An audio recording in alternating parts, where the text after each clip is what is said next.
Now, what was it you were saying about the Rick and Morty or whatever?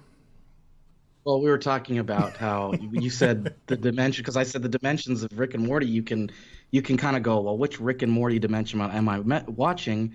And like that's kind of a cool trope because you can just go, well, it's probably the main one, but then like in that first episode of season 4, you see how many different dimensions there are, and you kind of go, well, I guess it doesn't matter. I guess it doesn't matter which Rick and Morty dimension I'm watching, you know.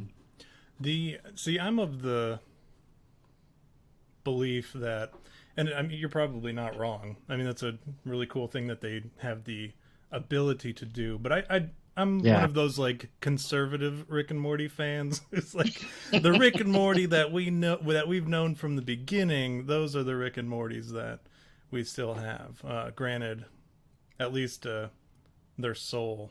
The original. Well, we know. Okay, Well, now, yeah, let's that's a little weird because now get into the lore. yeah, They did kind of end up in a different dimension when they killed off the Rick and Morty in that dimension. but it Remember? was still them, Like, right? It was still the same buried. ones. Yeah, Remember? it's the same one, but like the other family is not the same Oh family. yeah, but who It's a cares different about family. Jerry and Summer and Yeah, and Jerry. what's her face, Beth? Yeah. I always forget her name. But now you've got me wondering, um, as far as dimensions go, right?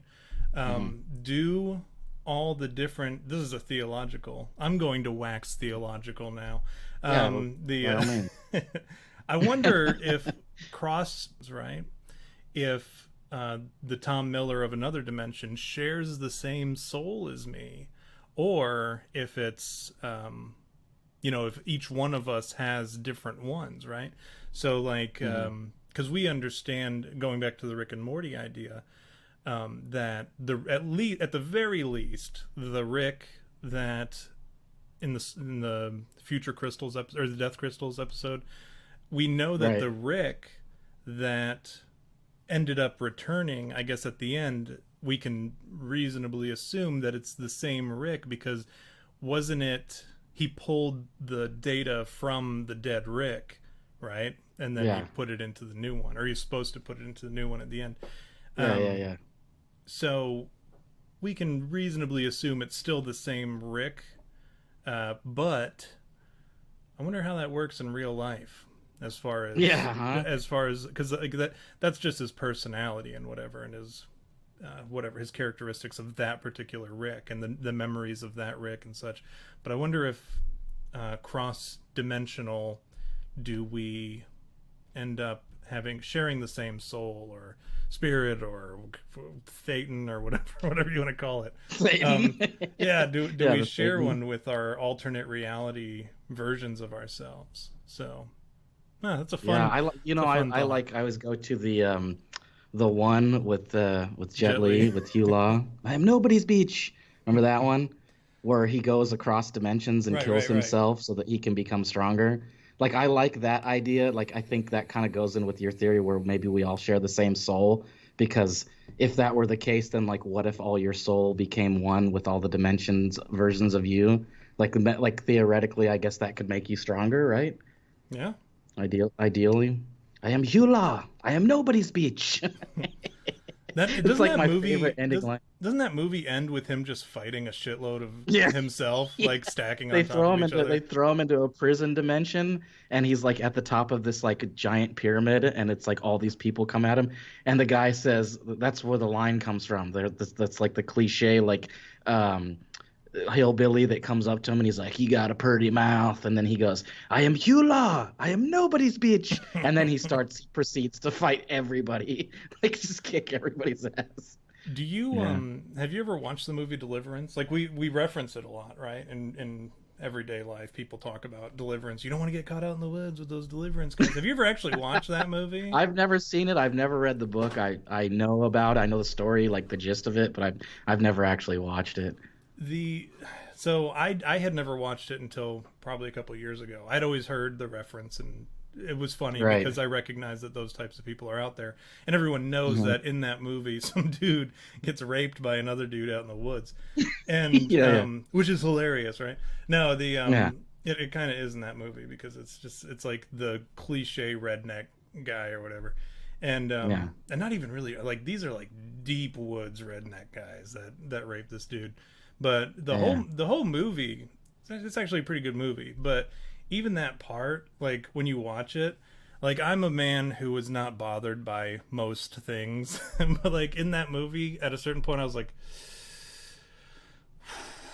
isn't there a scene? Okay, now correct me. You've seen this movie, and you can correct me that I saw this Louis C.K. stand-up where he talks about it, or he talks about the book.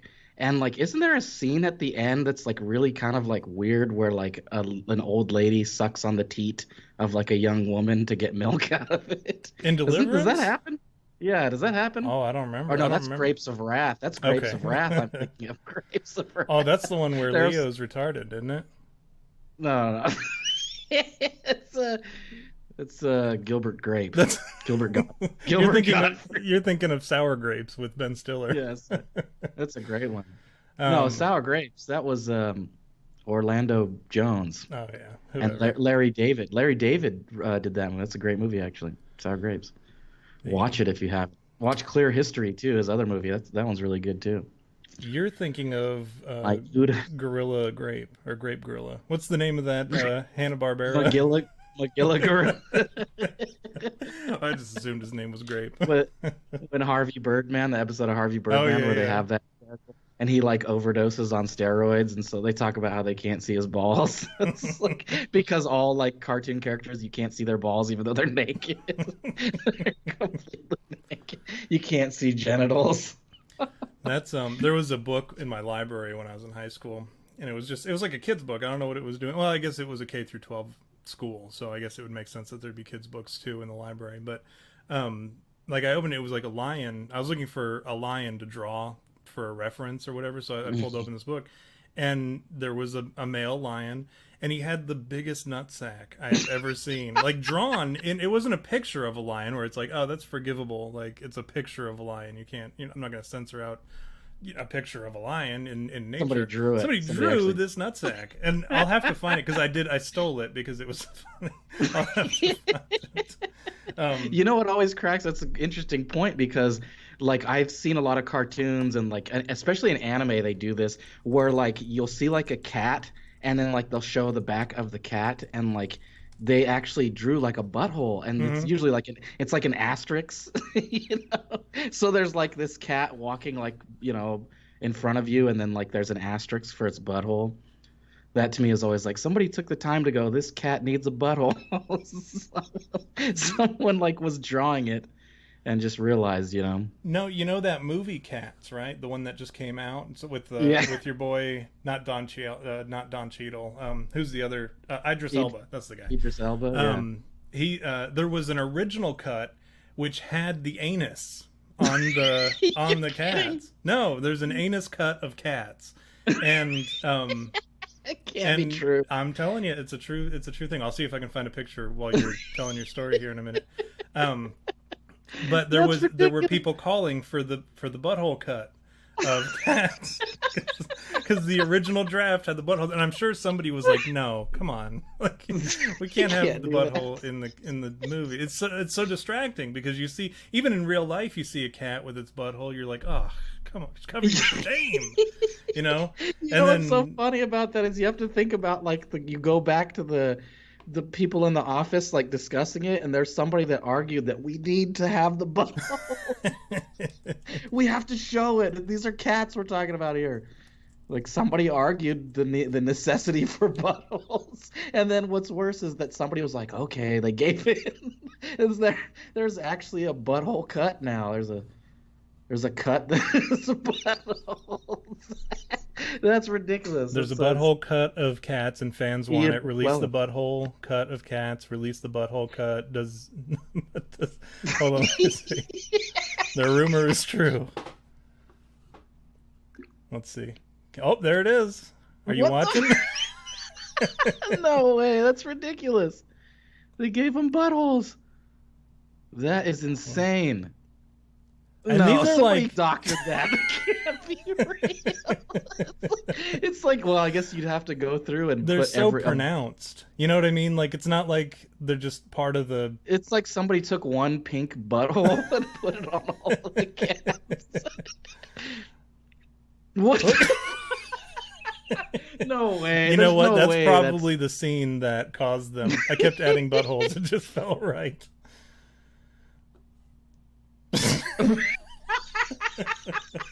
We didn't just add buttholes. They added nipples.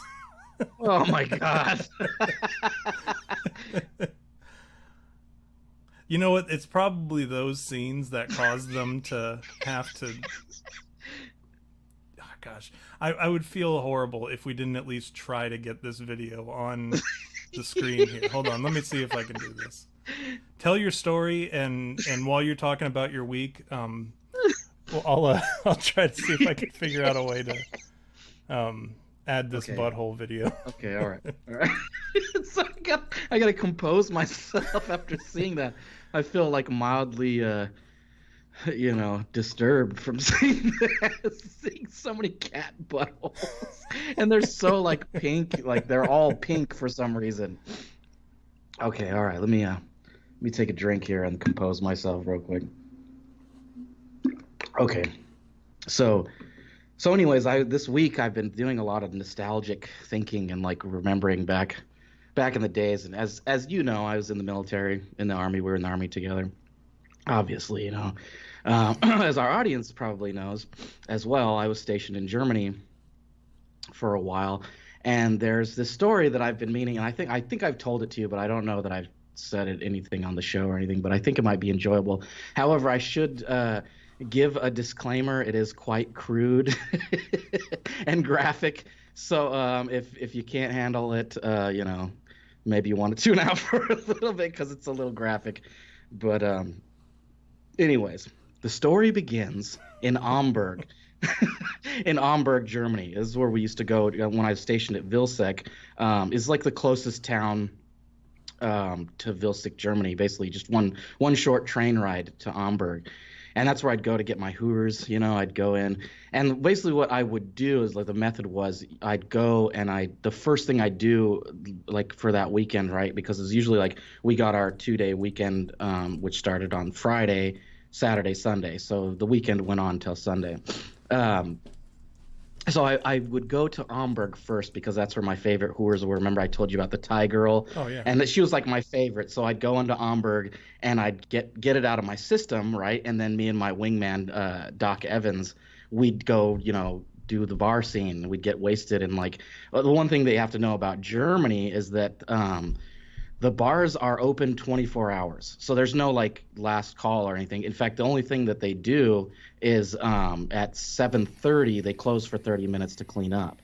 And so you can literally be out all night drinking. There's no like 2 o'clock in the morning, you got to go, oh, last beer. No, it's nothing like that. You could drink literally all day, which most people are drunk. Like pretty much everybody in Germany is drunk. Like I remember like having my mail delivered at the post office one time, and the mailman was just like wasted. Like he had a bottle of wine that he'd been drinking all day and he was just wasted. Like, Jesus, this is how these people act. So anyway, so I go out. The first thing I do is get that out of my system, right? I go it's a good move because you don't feel that obligation to like chase down girls at the bar. Like you don't feel like that. And like the interesting thing about Germany is that because there's prostitutes there, women know that like that is kind of an option. So they're not on this like pedestal where they are kind of like here, where you have to go and you're like, oh, I got to say whatever will get me laid. It's more like it's an even playing field, I guess you could say. It's there's equal footing where women will actually approach you and like, depending on the scenario, it just depends. So that was always like my first move was to go and get laid first and then go to bars and, get wasted and have fun, so that wasn't like the tone of the night, like, oh, we got to get laid, where that's kind of how it is in the US. If you're hanging out with a bunch of single dudes, you go out to bars and you're like, oh, I got to get laid, man. Like that's all that's on your mind. And so because of doing that, it doesn't become like this obligation, and like you kind of can just have fun, which me and my buddy Doc Evans, we always had a blast. So anyway, so we're drinking. We go to this place in Amberg. It's just kind of like a shitty pub, and we're drinking and like having a bunch of laughs and whatever. And so we kind of end up like bar hopping or pub crawling or whatever you want to call it. And we start taking the train all over the place. Like we start going to different towns and like drinking more and like getting really wasted. Like probably the most, like hands down, this is probably the most drunk I've ever been in my entire life. And I'm, late 30s. So anyway, so like we're wasted and it's probably about midnight at this point, which, normally you'd go, well, that's getting kind of late, like probably time to call it and lay down or whatever. But that's not how it works in Germany because there's no closing of bars. So 12 o'clock is still early. Like being wasted that at 12 o'clock is like, that's early. Like you're already this wasted. Like that's what people are telling you. Like it's only midnight. You're already this wasted. And so somehow we're like, and this is what's crazy is like we had taken so many trains that we were all the way in Nuremberg, which is like way further from where we were at, like way, way further, like probably like 40 miles is give or take. So like eight or nine train stops from where we actually were at. And like this is kind of like bigger city. It's like the bigger city, it's kind of like LA-ish, and a lot more bars, a lot more hookers. And we end up at this bar called the Green Goose, which is known for like having a lot of soldiers hang out there, but also like a lot of chicks that like soldiers, a lot of like cheap booze and stuff. And like I'm already like done. Like I was just like, I can't drink anymore, dude. Like I was telling my buddy Doc Evans, like, dude, look, like I'm fucking wasted, dude. Like there's no way I can do this. I'm gonna take a cab home and I'm gonna fucking crash. He's like, he's like, like he's the kind of wingman that like he just like berates you until you agree with doing what, like, you're a faggot, dude. Like why would you wuss out? Like here we are, we're here, man. Like we've come this far. Like everything is always like this epic journey to him. So it was always like if you didn't continue on that journey, like what, like you remember the Hunter S. Thompson saying, where he says, "We'd be fools not to ride the strange torpedo to the end." That was like his mantra. So every time we were out and I'd be like, "No, I can't do it anymore," he'd go, "Oh no, man, don't be a puss. Like we gotta fucking blah blah blah blah blah and this and that," and he would inevitably convince me. But at this point, I was so wasted and like sick that I like couldn't do it. I was like, "No, man, I can't do it." And we're finally like getting close to the bar, and I'm going, "Look, man, I'm just gonna catch a taxi cab home." And so he goes, "No, man." He's like, "We're gonna keep going, and you're gonna like it, right?" And I'm like, "No, dude, I can't. Whatever." So Doc Evans, right? He's a medic. He goes, "You just need to throw up, bro. That's what you need to do. You just need to throw up." And I go, No, I'm not gonna throw. I'm wasted to the point where I know I can lay down and fall asleep, and like I'm fucking good. Like don't mess with me and blah blah blah. And he goes, No, you just need to throw up. And so he grabs me and jams two fingers down my throat, and I shotgun vomit like everything in my stomach was like all up like everywhere. And there's just like vomit, and like literally like we're in front of the bar now, so I'm just like shotgunning vomit, and it's like he's a doc, he's a medic, so he knew what he was doing, and he knew exactly how to get it all out of me. And he's like, no, look, like tilt your body horizontally so you're like a faucet, and it all comes out. And so I fucking do all that, and like sure enough, within like 10 minutes, I'm like feeling a lot better. I'm not as dizzy. I had some water, so I was like a little bit more hydrated. He's there standing next to me, patting me on the back, going, "You ready, bro? You ready to do this again?" And so I'm like, fuck, all right, like fine, like I guess I'm fine now. I'm like a little bit sober, but I was still drunk. Like it's still in my blood, right? So I'm still drunk. So we go into the Green Goose. This is where it starts getting good. We go into the Green Goose, and like it's fucking insane. Like it's insane packed. Like it's fucking happy hour. Everybody's fucking blah blah blah blah blah everywhere, fucking screaming and jumping and the whole nine. Like all of that. And fucking we sit down at the bar, and the guy goes, "What'll it be?" He's like, "Dolly," or he goes, €1 tequila shots. And so my buddy Doc Evans, he slaps down a €20 and he goes, "Give us 20 shots right now." And he's like, "All right." So I'm like, "What's fucking wrong?" He goes, "All right, now give us a shot of Jaeger in an actual glass." And he goes, "So we'll do one side is you and one side is me. So whoever reaches the middle first wins, and whoever loses has to take the shot of the Jaeger." So I'm like, you're fucking insane, dude. I'm like, you're crazy. Like, I can't fucking do that. And he's like, don't be a puss. And then like all of a sudden there's like people surrounding us, going, oh shit, blah, blah. And like the dudes that we knew from the unit going, hey, what's up, guys? Fucking blah, blah. And, egging us on. And so next thing you know, we're taking these shots like one after another, like boom, boom, boom, like putting them down and getting to the middle. Of course I lose, right? Because I'm fucking already like disoriented and like wasted and fucking whatever. And so I have to take the shot of the Jaeger, which is basically like 3 shots of Jaeger. It's Jaeger, yeah, Jaeger. The licorice tasting stuff after tequila, not a good mix. So I'm already like just like totally like destroyed, like I'm obliterated. And like I'm so fucking wasted that like I just put my head on the bar and just kind of like laid there. And then my buddy Doc Evans was like, all right, I'm gonna go hit up the dance floor, which I don't do, right? So I'm like, whatever, get fucking lost, dude. Like, I'm done with you. We're not friends anymore. Like that bullshit. Like, we're never doing this again, right?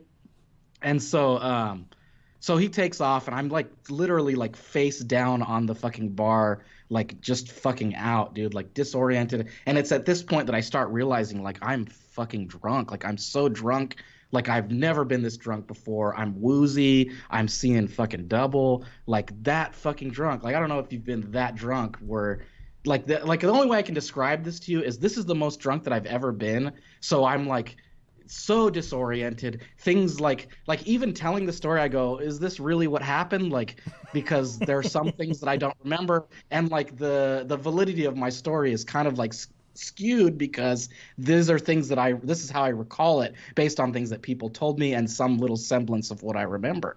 And so like I'm fucking passed out, right? And like there's somebody that keeps tapping me on the shoulder and I'm like, blah, blah, blah, blah, right? Like fucking go away, right? Looking for a little slapping pickle.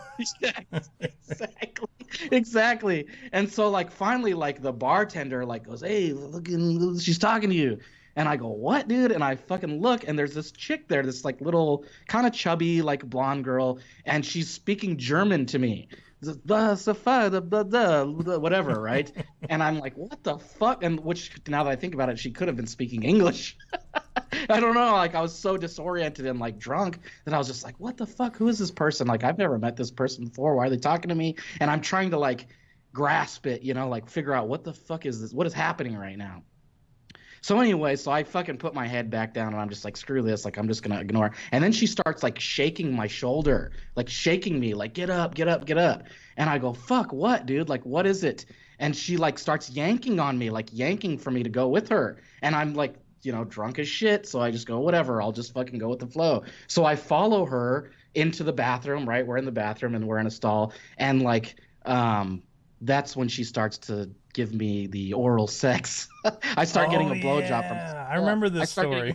Remember this story? I do. Okay, so I'm getting a blowjob in this dirty fucking bathroom in the toilet stall, and I'm like it's great, like fucking whatever. I don't care that it was an ugly chubby girl. Like, what does that matter? I'm getting a blowjob in the toilet in Germany, and so like I'm holding the walls and like trying to like stand up and like keep myself propped up, and I'm drunk, keeping my like drunk as shit, and so my eyes are closed and I'm wobbling and I'm woozy, and I think for like a split second I became so disoriented that I didn't know, like I lost situational awareness, right? Like that's what happened, is I lost complete situational awareness, and I just knew I was in a bathroom, and so I started peeing. Because I thought I was in front of a toilet. And then next thing you know, she's hitting me in the leg. She spews up vomit and urine on my pant legs. And I'm going, oh, what the fuck is happening? Like I'm coming to a little bit going, what is happening? And she bursts out of the fucking stall. She pushes me on the ground. She's throwing up everywhere. She runs out of the bathroom. I'm fucking still disoriented, like what the fuck just happened? I pull up my pants and I'm kind of like processing it, going, what the fuck just happened? And and so like I go out and I'm looking for my buddy like Doc, and he's on the dance, like, and it's so like like it's like a scene from a movie, dude, where like he's in the middle of this group of people on the dance floor and they're all jumping up and down and he's like the one in the middle, like, yeah, like screaming, you know, and I'm just like, oh, like that was when I had like resigned myself, like there's no getting this asshole on the road with me. And I like knew in my mind, like I've got to go because I just did something wrong. Like I could get in trouble, something bad could happen. And so I ran, I fucking booked it. And the first taxi, I was like, take me to fucking Vilsec, blah, blah, blah, blah, blah. And he's like, well, it's going to be a lot of fucking money. And I was like, just go, just go, just go. And so just ride. right, just drive, right? And it's like 40, 50 miles from where I was at. So I'm like fucking like zonked, basically. And so I'm sitting there kind of like processing it now that I'm like realizing what happened. And I thought, what would that girl have done like to get me in trouble? Like, what is she going to go tell us? I was blowing some guy in the bathroom and then he peed on me. And so, okay, so that's not the end of it. Like it's almost over, but it gets better. So anyway, so we get to Vilsec, Germany, you know, about 50 miles away. And we get to the gate, right? And he goes, okay, that's going to be 600 euros, which is like fucking $1,000, dude. That was like $1,000 fucking taxi ride. And like, I realized, I go, holy shit, I have like maybe 50 euros on me. Like that was it.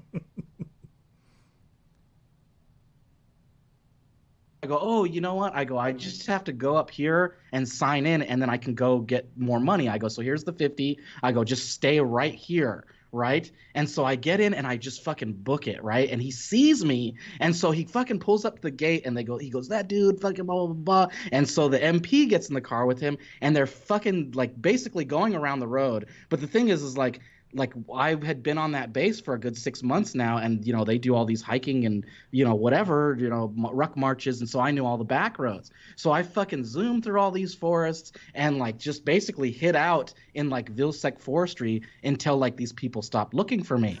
And so basically what I did is I hid in this forest, and then I sat down at this tree, and I was just so fucking drunk that I was just like, fuck it, dude, I'm just gonna sit here till all this blows over. And then I fucking wake up. Like fucking like Germany, dude, like 6 months of the year it rains and the other 6 months it snows, and it's just fucking freezing cold, and it's like first bright day, fog has rolled in, and I'm like eyes like stuck together trying to like open, and I'm going, what the fuck, like where am I? Like nothing could be discerned, you know, like I was like, how did I get here? You know, like first of all, I'm in a forest, so I didn't know that I was on base right away. It was just immediately I was like, what the fuck? Did somebody like dump me out in the forest? Did somebody just leave me in the forest for something? And so I finally start to like come together and kind of like wander around, and I hit a street and I go, oh, I know where I'm at now. And eventually I get back to my barracks, and like that was it, man. That was like, I was like, dude, I can't fucking do that like every weekend. Like that's insane, right? Like, this is insane. And so then I told the story to the CQ guy, and he was like, that didn't happen, dude. And I'm like, I swear to you, bro, all of that happened. But I'm here to tell you right now, all of that happened. I ran away from a taxi driver, hid in a forest, peed in some girl's mouth. See, this is the sort of story that like this show was made for, right? Like peeing on chubby, loose women in bars in Germany, getting puked on, driving or absconding back to base and spending only 50 euro on a $600 or 600 euro taxi ride. And then that dude had to drive. So that was, I remembered, and Mike pointed out, he says, I like the point where Tom remembers the story. Of course, it'd be the part with the blowjob. But I remember, because I asked you, I was like, how did she like explain this to her party? Like who she was with, you know what I mean?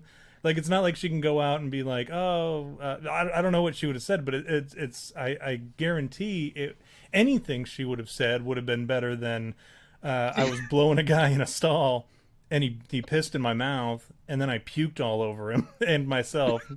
And, you know, and then she'd have to explain that to people who she encountered. Like, why does it smell like piss? Like every time somebody comes up to her, it smells like piss. And then, right. you know, and then you were the one that was worried. I would have walked up and been like, "Oh man, I'm so drunk, I pissed my pants," you know. For and some then reason, I that'd be kept it. thinking like I'm in trouble. I'm gonna go to jail. That girl is gonna like call the cops on me, or like that was my logic at the time. Is like I had done something so bad that like I was either gonna get beat up by like a mob of people or like thrown in jail. But it didn't start to register until I got in the car and I was like, wait a second, like what is she gonna tell anybody? Like, like I was blowing this to the bathroom. Like, there's nothing about her side of the story that's like worth telling anybody. You know what I mean? Like, Yeah. oh, I was blowing a guy in a bathroom. All right, that's strike one. Like in a bar or whatever in the middle of the night.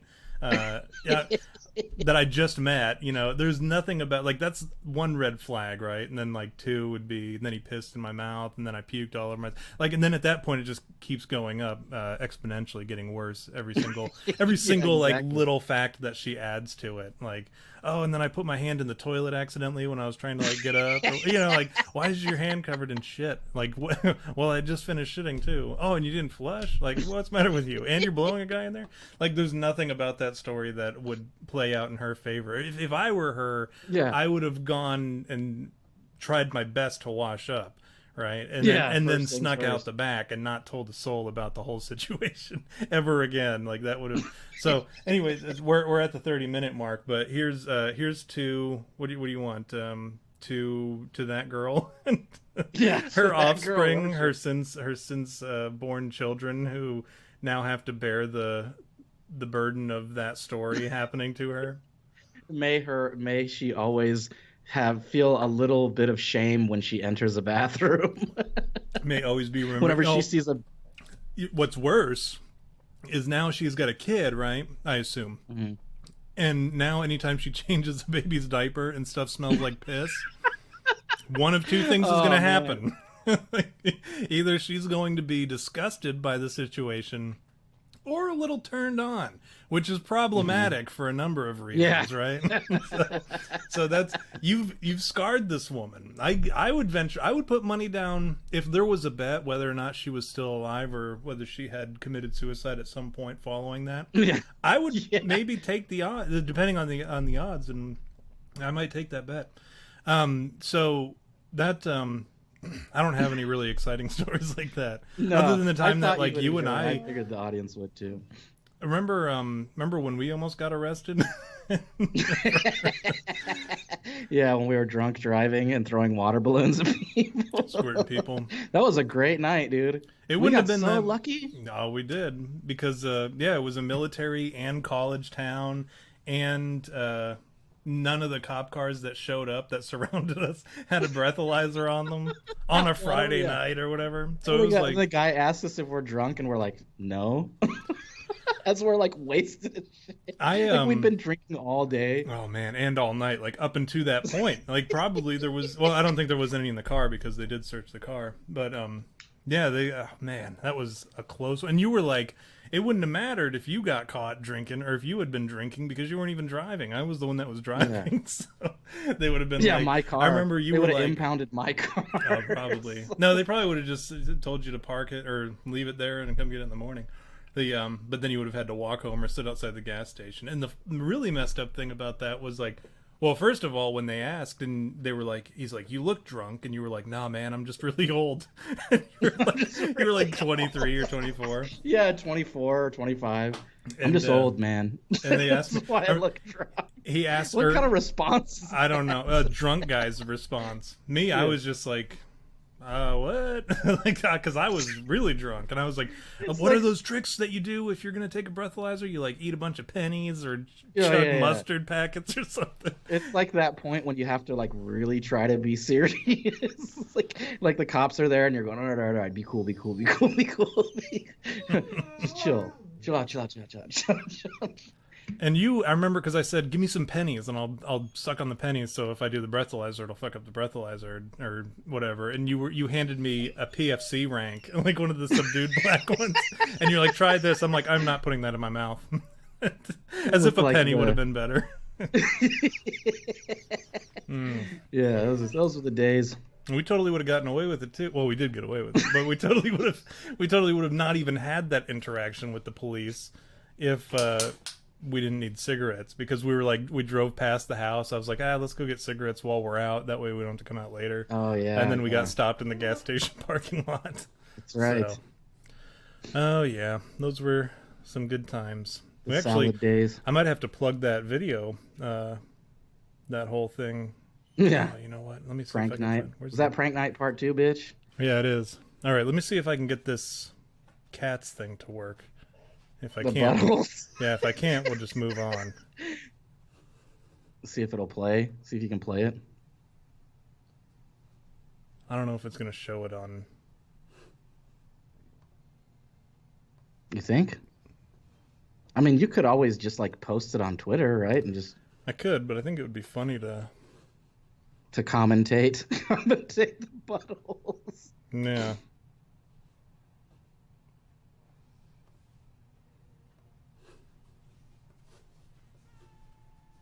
It doesn't look like it's showing. Oh well. We tried. We did our best. Yeah. All right. I'll post the video then. Yeah, just tweet that shit, dog. That's how I'll we even roll. put it in the comments. I'll put it in the comments below, as they say in every other video. Oh yeah, there you go. All right. So what do we got this week? Are we jumping in, or we got anything else? We can jump in. We can talk about this. What are we talking about today? This is one of those things, like, I know we normally do paranormal and stuff. You'll have to excuse Diesel. He's in here. He's upset. He's whining because, let me see. Diesel, you want to come up? This little horse. Do you hear him huffing and puffing over here? Hercules. He looks like Hercules from Sandlot. Yeah. But he's a big crybaby because I put Chewy up, and he's gotten into this habit where I left him out one night because it was storming and he was upset because of the thunder. So I left him out and he slept by the bed or whatever instead of sleeping in his crate.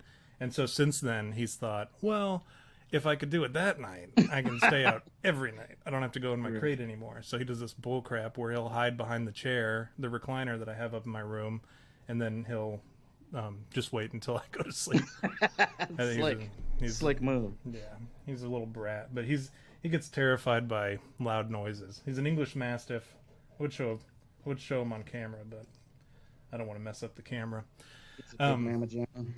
Yeah, he's actually small for an English Mastiff too. He's only 130 some pounds or whatever, but his dad was like 200 pounds.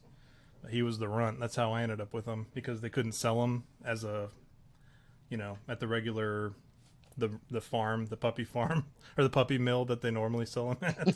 So they gave him, or they sold him to a pet shop, and then the pet shop sold him to me. Anyways, so normally we talk about paranormal stuff, but and weird stuff and conspiracies and stuff like that. But lately it's been hard to get back to that because, as they say, truth is often stranger than fiction, right? Right. And we've had a lot of instances lately that have just been so weird they need to be talked about, even though they really aren't paranormal, right? So I know you had brought up you wanted to talk about something, and then also something else came about this week that I think kind of ties into it. So I think we can work both of them together and create a full show on it. And hopefully a lot of our non-American friends can appreciate this episode, because it does factor in, or it does talk a lot about American-specific stuff. And I guess we can jump into that first. I know, it was funny. I was tripping out. When you said our non-American fans, I was tripping out because I was realizing a lot of our supporters and fans are like overseas or like in Canada, and like little Lottie the other day, I was like, oh yeah, she's British. She's from the UK. Like that's one of our followers, one of our fans. They're British. Yeah, so we don't just have America, although we're all America's the greatest country and all that. Yeah, and, no doubt. We're all whatever. We still have fans from like Canada and the Ukraine or United Crania. You know what? You said something about her being one of your United Crania, the new nation. That's the new nation that we're going to talk about tonight too. No, that's actually called Chazistan. I've been calling them the Chazistanis. You can't say it like that because it makes it sound like some hipster. It sounds like a name that a hipster came up with. Its name was Chaz. He's like, well, that's what they call it. Just call it Chaz. It can't be right. But it's believable. It's a little believable. Because it's actually called Chaz. It's called the Capitol Hill Autonomous Zone, and it's been shortened down to Chaz. And a lot of people have been picking on them because they should have named it Chad, because that's like the cool guy version or whatever, and Chaz is definitely the nerd version. But they settled with Chaz, so he said they should have called it the Capitol Hill Autonomous District, or Chad for short. But they fucked up. They didn't do it right. But they missed out. Yeah. That sounds like an opportunity lost. So what we are going to talk about tonight is we're going to talk about Chaz later on. See, I fucked up our own thing because that wasn't going to be the first thing we were going to talk about. But you had talked about wanting to discuss the Second Amendment, right? Right. And the importance of arming yourself. Yeah. And I will say this, Megabit Banshee, he is a testament to... Did we, before you jump in, did we address the folks in the chat yet? Did we? We didn't acknowledge them? To do that. Do you want to do that? I'll let you do it this time. Yeah, sure. Thanks for showing up, guys. Let's see. We got our good old friend Mike in Manitoba, Jay Coop, Justin Welker, Buzz Busby, Megabit Banshee. If I missed anybody else, thanks for being here, guys. We appreciate your support.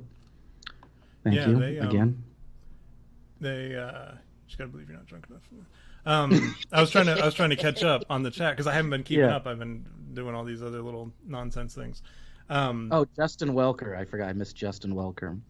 But Megabit Banshee, right? He's I was about to talk to him and shout out or give a shout out to him. He is a testament to like weird, goofy guys like us finishing first, because his wife is actually super cool. Like, she follows us on Instagram as well, and she was talking the other day about getting a Desert Eagle, which, nice. Like, when a chick talks about getting a Desert Eagle, that's someone that you need to hang on to. Yeah. Right? Because those are and then she does a lot of and this is another thing that kind of gave me the warm and fuzzies, because I love when a guy is all about liberty and protecting the motherland, right? But then I'm also like, when their wife is for that too, I'm like, you done good. You gotta find yourself a good one, or convert one to becoming a good one. And that's one of those is what happened with Megabit Banshee. So my hat goes off to him. But yeah, we're going to talk about the Second Amendment here and the importance of arming yourself.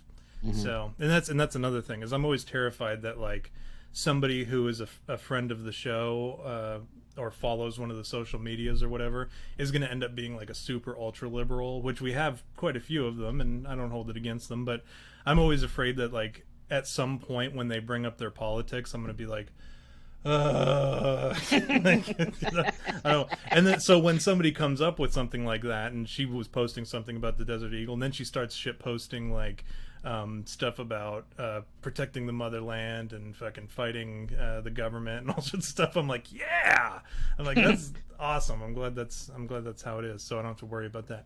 But the Second Amendment, right? Let's talk about it.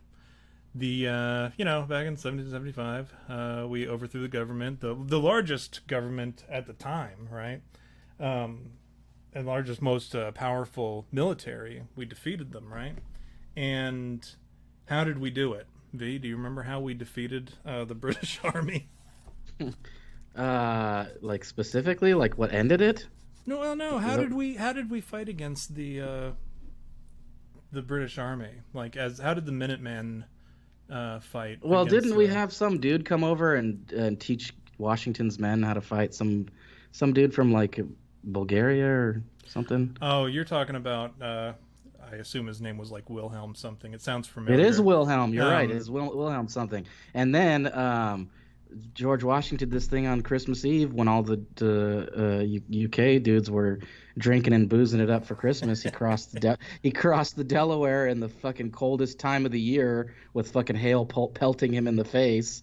And then he fucking went over while they were all wasted and just fucking kicked their asses. Yeah, the Continental Army smoked them. Yep. That was awesome. And you know how they did it? With guns. How did they? Yeah, with guns. with Yeah. guns. Yeah. Yeah. So Good point. so the first thing, I right? should have guessed that Well, that's what you were getting at. I was You let hoping you you would, but it's softballed okay. it in. It's okay. Yeah. We got around to it, and we learned another additional fun fact on top of what we were talking about. So that's good, and I'm glad we were able to have that discussion, because that Delaware story is actually a fun story. Because if you feel like America won't come in the middle of the night on Christmas Eve and just absolutely fucking wreck you, like you need to read up on our history, because that's exactly what we do. And but yeah, they did it with guns. That was a big thing. And the Minutemen, right? They were just farmers and rock breakers and like just servants and just dudes like that were just living their lives, who owned a gun for the purpose of either hunting or whatever.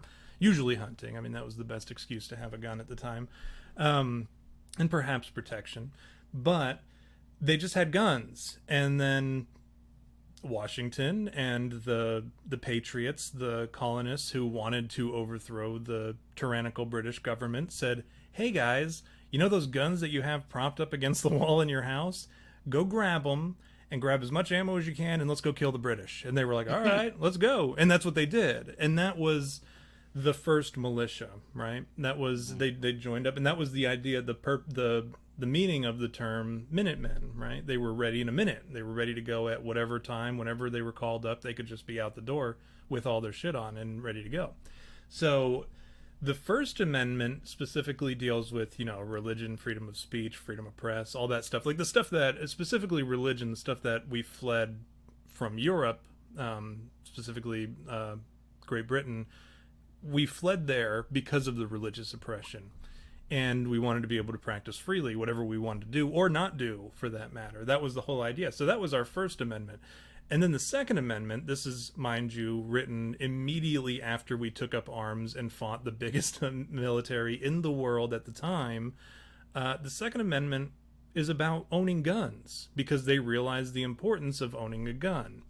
And specifically to protect the homeland from tyrannical, whether it be foreign or domestic. So here's the actual, from the Constitution itself. Second Amendment is a well-regulated militia being necessary to the state of a free, or the security of a free state. The right of the people to keep and bear arms shall not be infringed. So the problem with this, the way that they worded it, is it has become this hotly contested, well, that's not what they meant. What they meant was, when they say a well-regulated militia, they mean that the militia is to provide the security of the free state, and they should be armed, right? So then they say that the National Guard is the militia, perhaps the military is the militia. But you got to remember, we had a colonial army at the time, but we also had Minutemen, because the colonial army, without the Minutemen, they wouldn't have been able to overtake the tyrannical government of Great Britain. So the whole purpose of the Second Amendment is that we have that protection, where if we are faced with another tyrannical dictatorship or tyrannical government, we are able to protect ourselves and our way of life. The interesting thing about these Bill of Rights is, nowhere in the Bill of Rights does it say that these are rights given to us by the government, by the way, or by our country.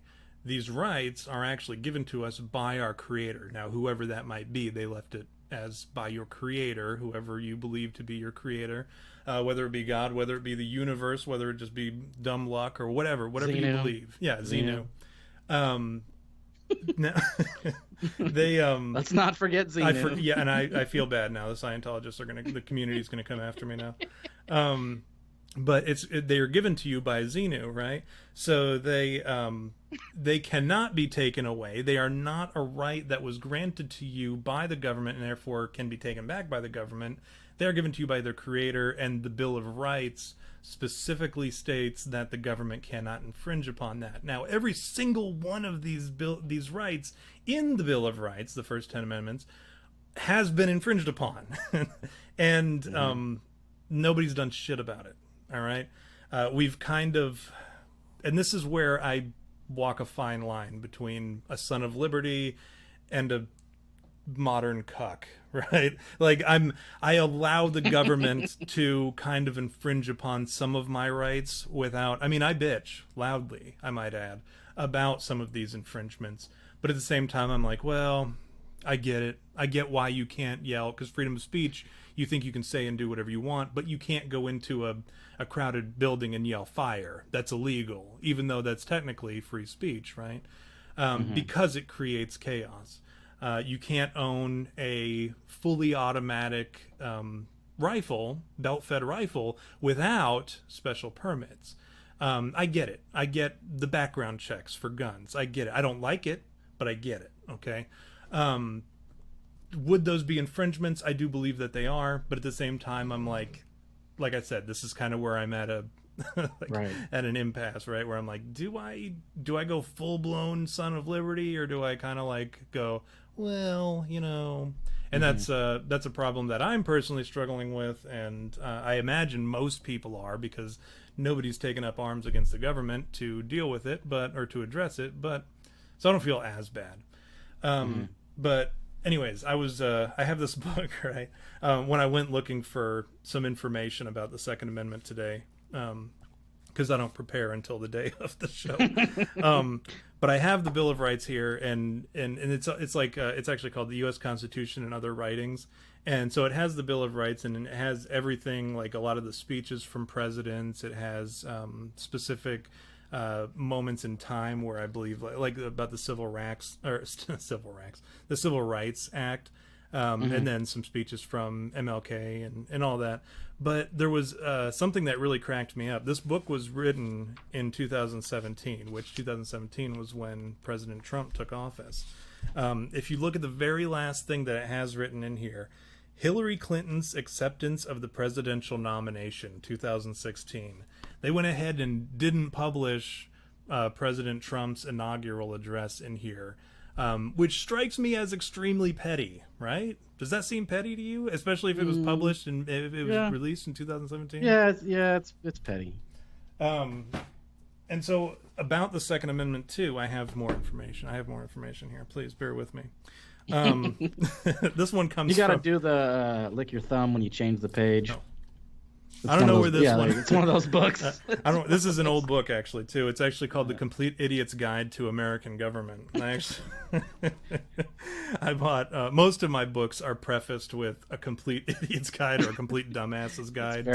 Very appropriate. So that's the only way I can learn stuff, is if they break it down to total Tom Miller level. Right. This one here, it lists a well-regulated militia being necessary to the security of the free state. The right of the people to keep and bear arms shall not be infringed. Now, it's going to give a little bit more information here about how it's hotly contested, right? The exact meaning of the Second Amendment is unclear. Does it mean everybody has the right to own any kind of gun they want to, or does it mean that the country has the right to organize a well-regulated militia, and those people can have guns? Always a source of friction, the Second Amendment has long pitted gun owners against those who favor a strict interpretation of the amendment, meaning only the military has the right to bear arms. However, both Congress and state legislators have passed laws regulating the private ownership and use of weapons by individuals. And that's literally all it says about the Second Amendment in this whole book about the American government. So it continues to be a hotly contested issue. And the big argument is you have the people who are constitutional. They believe that they're more progressive in their constitutional interpretation. That's the big difference between Supreme Court justices. It's never so much like, oh, that's a liberal justice and that's a conservative justice, as much as it is that's a and I fucking forget what they're called, but a more progressive justice versus a constitutionalist or an originalist interpreter of the Constitution. So the Constitution, or the originalists, are the ones who interpret it as, hey, this is what the original intent of it was, and this is how it should be applied today. The progressive ones are like, well, they couldn't have possibly known what was going to happen, so we need to reinterpret the whatever. But if you read through the Bill of Rights, they're all written so vaguely, and I think intentionally by John Hancock, right? They're so intentionally vague in what they do, but they still get the same point across, like, hey, this is your right, whatever, even if we have flying they wouldn't have known what cars are, but if we have flying carriages in the future, these will still apply. And the way that he wrote them was in that way. And that's what the the originalists, how they interpret it. So, which is why originalists are the ones who keep cock-blocking gun control advocates by saying, listen, the right to bear arms is for everybody. And specifically, I have this pulled up here.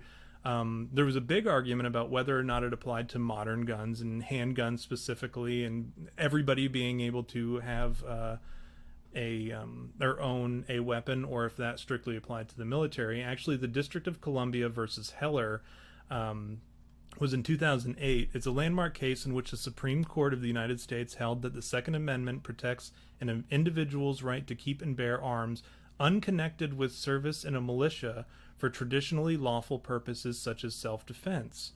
So that actually, and I remember that was one of Anton Scalise's rulings, where he wrote the ruling, and then ultimately a few years later they murdered him. So without him, obviously, they had to put somebody else in who was an originalist, which would have been, who the heck did they put? I always forget his name. Not Brett Kavanaugh, but the fellow before him, Neil Gorsuch. But yeah, Trump replaced or put into brand new originalist Supreme Court justices, which is tight, because now you see this whole argument about gun control is right back in the spotlight. Yeah, and I mean, it never goes away. There's even a House resolution right now that's trying to tax ammo 50%, tax new guns some ungodly amount, and then also require a federal license for guns and ammo to purchase either, and to have to own guns. I mean, if you look at the House resolution, maybe I'll post it in the discussion, or maybe not, maybe whatever. If you look at it, it's so full of just like this wish list of what the Democrats have been talking about for years, trying to get gun control passed. There's just no way it's going to pass. And even if it did, there are so many things in it that will be branded unconstitutional. And it goes back to that, when people talk about, well, we have a license to drive a car. Well, yeah, a car isn't protected in the Constitution, right? Yeah. The Second Amendment is there to protect all the other ones, all the other amendments that we have, all these other rights that we have, because obviously talking doesn't work half the time. And I think it's definitely a debate-worthy topic. I think interestingly, some of the things that you said kind of like resonated, and kind of also made me think about some things, like hypotheticals, I guess you could say. Like, you look back and, the argument is, well, how could they have known that there'd be fucking automatic grenade launchers and, 50 caliber machine guns and whatever? How could they have known that this kind of stuff would exist back then? And so, which they couldn't have, although you have to guess that geniuses like Ben Franklin and the other dudes that were there probably thought, well, there's going to be some stuff in the future. They had to at least have a semblance of an idea of what could be there to come. But here's something to think about too, in terms of that. Arms is such a vague word. Like you said, it's funny how they use like vague terminology to make you go, well, what does that mean? Does that specifically mean just guns? Like, are they saying guns? It's not guns. They didn't say guns specifically. They just said arms, bear arms, which could mean swords. It could mean like the Iron Man suit. You know what I like? Think about that. Like, let's say, which apparently there is the technology to create an Iron Man suit, or so they say. Let's imagine like 50 years from now that somebody has an Iron Man suit and it's armed, right? Like, would that be illegal? Would that be considered not being the right to bear arms? Like, how do you interpret that? And it's kind of like, yeah, it's a hypothetical, and who knows if that is ever in existence. But as we evolve in ideally, as our society continues to progress and evolve, and our technology evolves, I'm sure we'll have far more advancements in our weapons than anything. Especially 50 years from now, we'll be shooting rail guns at people and, blowing them up with graviton bombs and plasma cannons and whatever sci-fi what have yous. What does Cable carry around? A plasma rifle? It's like a plasma. I don't remember. Hold on, I'm pulling up a picture here. It dawned on me when you were talking. about a really cool argument that I like to use Mm-hmm. when talking to these friggin' animals. When they're like, well, they had no idea that there would be an Iron Man suit, and is that an arm? And that's just like what I think. I think the argument where you go, because I remember when I took poli sci when I was in community college, and I was like, that was the thing that the teacher wanted us to talk about was what do you think about the Second Amendment, because it is the easiestly debatable topic of most of the amendments. And so so right away I like deciphered everything that I did and like was like, well, what do I think of this? Like obviously I think I should be able to have a gun, obviously that, but like what? Like what's the saying? Like nothing stops a bad guy with a gun except a good guy with a gun. Right. And then people go, oh, there's the escalation. Like once you get a gun, then they're going to get nukes. And once they get nukes, then they're going to get H-bombs or whatever. And so at what point do you go, when do we stop needing guns, I guess you could say, which is a real hippie way of thinking, because I like the saying to get peace, to have peace, prepare for war. And like, so my thought process at the end of my paper, I think, was something like, well, it's tough to debate because how can you justify violence? Really you can't. It's just like the stuff with this George Floyd. We go, well, I can't really justify his death, but I'm not going to sit here and say that he didn't deserve to die. Right. You know what I mean? The guy was a piece of shit, and really him not existing doesn't really affect anything. It's, if anything, society's better without him, and like, but I can't justify the way he died. I can't go, well, there's nothing right about that. Chill out, man. Chill out. No, but here's the it's probably that ghost that often comes in here and harasses me. No, but here's when people argue that how could the writers of the Constitution have known that we would have fully automatic machine guns in the future? Mm-hmm. And I look back, the Second Amendment was written in like 79 or 80 or something. I mean, it was finally ratified in like a decade later at least. Mm-hmm, and this was created in 1718, the puckle gun. All right. It was invented and patented in 1718 by the London lawyer James Puckle. This early automatic weapon was rather bizarrely designed to fire round bullets at Christians and square bullets at the Muslim Turks.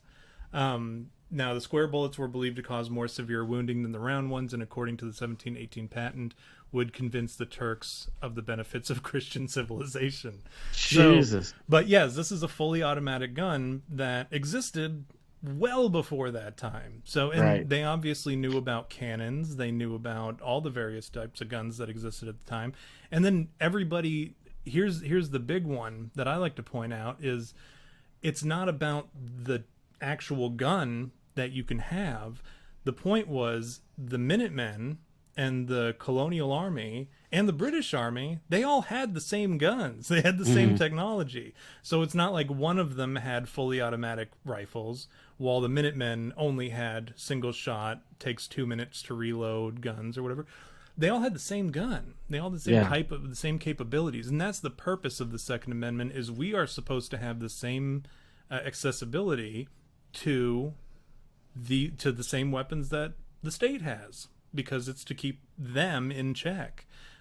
Just like they wouldn't want us to take away the checks and balances system of the judicial, executive, and legislative branch. They wouldn't want us to take away the checks and balances, say, well, no, the executive branch can do whatever it wants without any kind of checks and balances. Like, they would hate that, but all of a sudden they're okay with taking away the checks and balances that the Second Amendment provides. Right. And again, here we are. That's a good argument. Like, that's I got to give it to you, dude. That's something that I guess I'd thought of, but I think the way you just worded it makes more sense to me, because comparing with what's going on right now with this Antifa and those gay lords or whatever, and they're going, oh, gun control, whatever. But then, like, you've got all these dictatorships that's the first thing they did is get rid of guns. They take away your guns. Now you can't rise up against the government, which seems so ridiculous now that when I think about it, because you go, well, if these idiots want gun control, like, shouldn't they be wanting guns so they can overthrow the government? Like, the logic doesn't track. like what's wrong with you people? You need guns if you want to overthrow the government, you dumbasses. Well, And you got to remember these these geniuses, these mental giants, right? They are fighting. They say they want cops thrown in prison, right? But then they also, in the same breath, say abolish prison, right? Yeah. So like, get rid of law enforcement. Okay, who's going to arrest these cops, and where are they going to put those cops? Like, did you guys think There's ahead no, at like, all? logic. Yeah, what the fuck? That's a good point. So There's no fucking logic. fucking these mental midgets, and I think that's who we're going to talk about tonight. But hold on, I think we have another picture I got to show you here. All right. Oh, this is a no, you know what? Let me do this one first. Someone actually broke down doing sentence diagramming, which is something that because I've been learning Greek, right? They are making us relearn English. That's what they say, right? When you learn a language, there's no better way to learn English than to learn another language, because you have to relearn English and how your own language works so that you can better understand the new language. So I've been learning Greek, and because of that, I've had to actually start relearning all these stupid English things, like how to diagram a sentence. Yeah. So, which I'd never actually diagrammed a sentence before. Never had the need to, really. But this one right here, somebody diagrammed the entire Second Amendment, which is only 145 characters, so it's not super long. But they've split it up here. Collectively, a well-regulated militia being necessary to the security of a free state. I'm trying to go through it as it's broken, because I should have this memorized by now, as much as I friggin' read it. That's the collective subject, right? They're talking about this militia. But then they're also talking about how we, the individuals, make up this collective, the right of the people to keep and bear arms. So that's the other subject, but the individual subject shall not be infringed.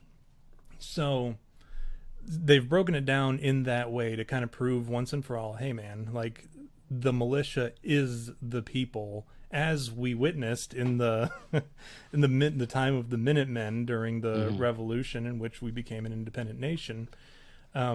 That's how it, and like when they made the Second Amendment, that's their argument too, is, well, you don't need 30 rounds in an AR-15 to hunt a deer, which it's irresponsible to hunt deer with an AR-15, because the bullet itself while it's effective, it can still not provide a clean kill. You know what I mean? So it is somewhat inhumane to use a 5.56 .223 round on a deer, which is why I always recommend a larger caliber, whether 30-06, 308, 6.5, 7.62, whatever your choice weapon is. But I would definitely recommend something bigger than a 5.56, which is comparable to the 2.23 round, and interchangeable in most AR-15s. But I digress. They weren't talking about hunting deer when they wrote the Second Amendment. No, yeah. They had just finished overthrowing a tyrannical government and killing the world's largest, most effective, most efficient military at the time, using guns. So the Second Amendment is not about hunting deer, it's about hunting people. And they don't get that. Yes, when they say, well, guns are designed exclusively to kill. Well, yeah, you're right. I'm not going to argue with that. Like, that's why we have them, so that we can overthrow a tyrannical government, should that ever present itself, right? Here's a fun one. Back when Common Core was coming in, this was brought to my attention back at the beginning of Common Core, once it started being implemented and everything. Part of this whole Obama push for Common Core, they rewrote the Second Amendment in these study guides and in a lot of the books that were handed out. I saw one for a kid, and that's what reminded me to find this one. This one's actually from an advanced placement exam, so obviously something for college. Second Amendment, the people have the right to keep and bear arms in a state militia. So they were even trying to rewrite it for people. They didn't touch the the first one, but they, of course, naturally decided to reword it for the Second Amendment. And that's how they do it, by having people believe, oh, well, that's what I learned in this class, or that's what I learned when I was doing my advanced placement exam prep or whatever. That's what I learned in college. And these are the places, if the schools aren't teaching you, they're not teaching cursive really anymore. So how are you going to know when you go to read the actual original Bill of Rights? You can't read cursive. So you're not going to be able to tell what it says. Could you imagine being a student and reading that, and like us, and like being in class and the teacher's like, here's the Second Amendment, and then she reads it and you go, that's not what it fucking that's not what the Second Amendment is. What kind of shit is that? I'd be the first guy to go, I don't recognize this class as a subject matter. I'd kick the book. Like I'd do one of those punt moves where you throw it in the air and then you kick it, you know? But while we're on topic here, and I'm not trying to segue or anything, but I wanted to use your subject matter expertise. Part of the reason why I wanted to do this topic about the Second Amendment and gun rights and whatnot is because, as you know, I just recently started the process so that I can purchase myself a gun. And so I wanted to get some of your subject matter expertise feedback on recommendations, and I'm sure our audience would love to know too, considering how much of a connoisseur you are when it comes to bass, ass, and Bramo. Ass and Bramo, remember that? Pick up your brass. Yeah, pick up your brass and ammo.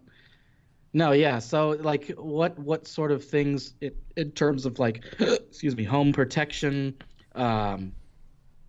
concealed carry, any sort of recommendation that you can give to myself and the audience for arming yourself? Because let's be honest, the point of talking about the Second Amendment right now, this is what I was getting at, was that now is no better time than ever to arm yourself with what's going on in the country. These riots, man, like it's all, you know, it's all controlled in controlled areas right now in the cities and whatnot. And some of you may live in big cities and may be dealing with some of this right now. As for me, I live kind of outside it, so I don't really have anything to happen. But there's a chance that it can seep outside of that. The swamp can like kind of, you know, extend or expand. Yeah, ooze. There you go. And like, ideally you want to be able to protect yourself, because who knows what these like deranged motherfuckers are going to do. And that's what it comes down to as we go into the next topic too. These guys, they're deranged, they're nutcases, man. And that's, you can call that my opinion, or you can say, well, that's just like your opinion, man,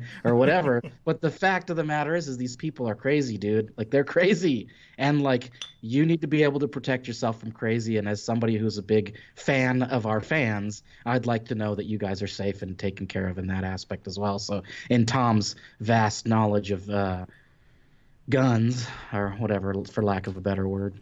So I'll give just my opinion, man. Because that's what it is. So I have two takes here. All right. I'll give you the stay and defend, or the go out and take back the motherland load, right? Right. So, and perfect. I'm prepared for both. Perfect. I wish I had my picture of my. You know what? I may turn the. No, I won't be able to do that because. Fuck it, I might be able to, because maybe I'll turn the camera so that you can see my safe and all that, and my ammo. Yeah, your stacks. But I'll go through that later. I don't want to like. And all the guns that I'll show you tonight are actually going to be lost in a tragic boating accident tomorrow. So, and all the ones that I sell, actually, I lost all the bill of sales for. But so my stay and defend kit is everybody in my family is going to be a shooter, and they're going to serve as combat multipliers, right? I have enough for myself to have like a rifle or a shotgun.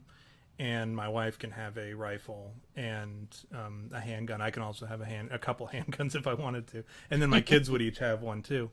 And I have like a 380 for my littlest one. And then they all know, like, and here's the important thing. Let me put this out before we go into this topic. When I'm talking about my kids handling my guns, they all know the deal. Like, they are not to go and play with guns. They're not to touch guns unless I am around. They are not to pull the trigger ever. If you ask my youngest son, hey, pull the trigger real quick, he'll say, nope. He'll do the Danny DeVito, nope. Because they know that there's only one place you can pull the trigger, and that's at the range and when the gun is pointed up or down range. and only then when you have a proper sight picture and so on and so forth. And then at that point you can remove, or you can put it on semi and fire or whatever. But not, and you can't even put your trigger on it or your finger on the trigger until it's pointed down and you've got a proper sight picture. That's my rule for them. Like, and that's a rule that I recommend for everybody. Not until you have the sight picture set, that's when you put your finger on the trigger and put it on semi and go. Right. But they all know the deal. They've gone through gun safety before they were old enough to go to the range. They were learning gun safety because they could do that here without loading any ammo or loading any rounds into the gun. But then when I took them to the range, that's when they learned more live fire safety and stuff like that, as well as actually being able to shoot the guns. So that's an important thing, is training, teaching your combat multipliers, right? I taught my wife how to shoot. I taught my two oldest sons how to shoot. And my youngest son he's done with gun safety, but he'll be learning to shoot here, I think next year. He has to be a certain height before he can go to the range. And he's a little one. He's my shorty. They serve as my combat multipliers, and I train them properly. And I encourage you to do the same. If you are a single male, then that saves you a lot of trouble. Just you yourself go learn. And that's another thing that I know, V, I know you know how to shoot because you went through all the training anyways. But those of you who are at home who are looking at protecting yourselves, it's important to be armed, yes. But it's more important to know how to use your gun safely. Because if you end up hurting yourself because you're not properly trained on the weapon, or you end up hurting somebody who's innocent or a bystander or whatever, you end up or whatever, like any of that stuff, you're not doing anybody any good, because at that point either you're down or you're having to deal with someone who you shot who shouldn't have been shot or any number of things. So until you are effective and efficient on the range and understand all the ins and outs of your gun and how to disassemble and assemble and perform remedial action and immediate action, I wouldn't recommend carrying, period. But that's something that you can do once you buy the gun you practice at home, before you ever load a round, before you chamber a round. Learn all that crap before you do that, because again, that's the most important part of it. Personally, for home defense, I prefer a handgun or a shotgun. And when I say a handgun, I have a 40 cal pistol. It's a Springfield XD, which is also my concealed carry. It just stays in my room with me on the top shelf. There's a safe that I have up there where I keep all my my demon summoning books. I keep them all in that safe so that the kids don't get it. Because my safety, it goes beyond gun safety. It's like, don't touch. You don't want your kids summoning demons either. Right. I said the last thing I want for you guys is to summon the sun god or whatever. But I keep my gun up there with that, as well as throwing knives. I have throwing knives in there as well, which is a fun hobby as well. But I have a 40. It's a Springfield XD 40, and that's my concealed carry. It's a gosh dang, what's the word I was looking for? Fuck it. Anyways, it's a great gun, and it's Springfield's it's a good quality gun. It's a little more expensive than it's worth, I think. So like, if you find it on a deal or whatever, go for it. Because I've never had a jam. I've never had any issues with it. But I still think, like, as far as brands go, I don't think it's up there with like Troy and friggin' Colt in them. But it's still good. It's a good daily carry gun. But 40 caliber, I like that for a concealed carry, strictly because a 40 caliber stopping power is great. But it doesn't have as much of a kick. All right. So like a 9mm round is like nothing when it kicks or whatever. There's basically no kick anyways on a 9mm round, regardless of grain count and all that. But if you feel more comfortable with a 9mm, I say go for it. If you feel more comfortable with a 380, which is about the same size, then go for it, because the kick, that's going to throw you off anyways. And if you can't control it, it's not going to do you any good anyways. So go with whatever you're comfortable with shooting. A lot of places, like real reputable gun stores, have a range within that you can take like 5 or 10 test shots or whatever just to try it out. But 40 cal is what's comfortable for me, between 40 and 45, but 40 is my regular carry. It's a little bit smaller than my 1911s. But the stopping power is great. Kick isn't too bad, and it's easily concealable. 45 though, I do carry that sometimes. I can't conceal it in my inside the waistband one because it's just uncomfortable. So I have a shoulder carry or a shoulder holster that goes under my armpit, and I can actually just put it in there, and I carry my 1911 in there. But a 45, the kick is a little bit strong, and it's a little bit more.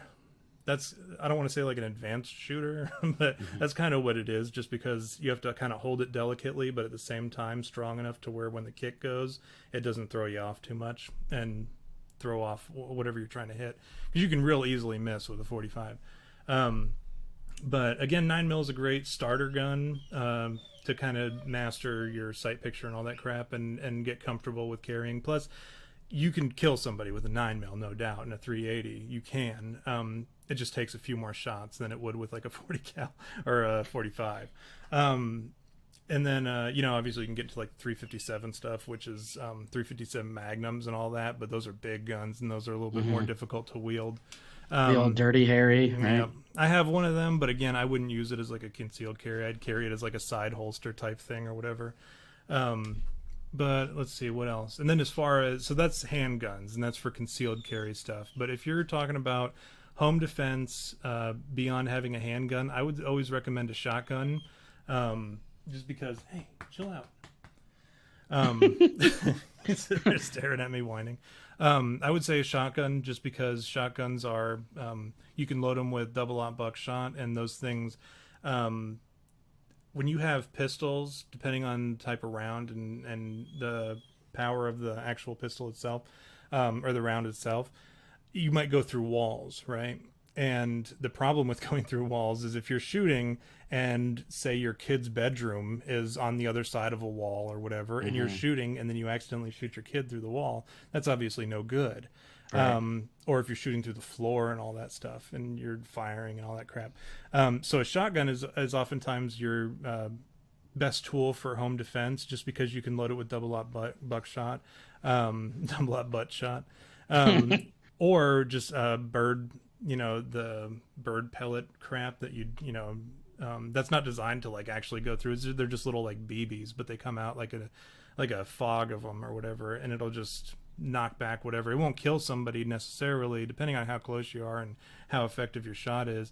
Probably not going to kill them, but it'll pepper them. It'll fill them with little BBs, and if you get them in the face, it'll really it'll hurt and it'll distract them and disorient them. But my goal when somebody breaks into my house at night is I have mine loaded with double-aught buckshot, and my intent is to blow their heads clean off. Like, they will never leave the house again.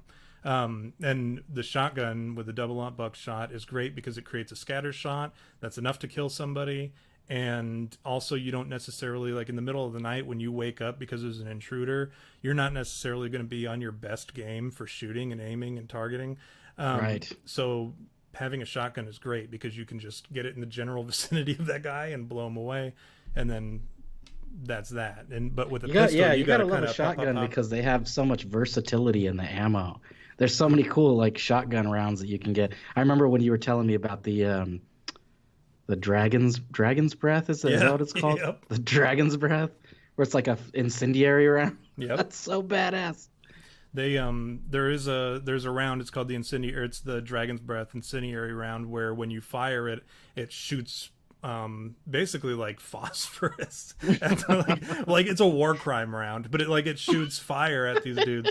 And it's a great round. I mean, if you're outside and you're fighting somebody, that's cool. But like if you're shooting it inside, I wouldn't recommend shooting it inside your own house. You burn your own house. Yeah, not a good idea. I was joking with Fetusberry one time about how I was going to create the first Exorcist shotgun round, where it was full of holy water, blessed oils, and blessed salts and shit. So when you shoot it, it blasts out holy water, and it'll just kill, like Constantine monsters. Right. Like the, Hollywood demons and such, vampires and all that. But then also you've got your, I don't recommend rifles for home defense. I think that's a silly idea, unless you're like defending it from the horde from like your roof or whatever, and you're like taking pot shots at them or whatever.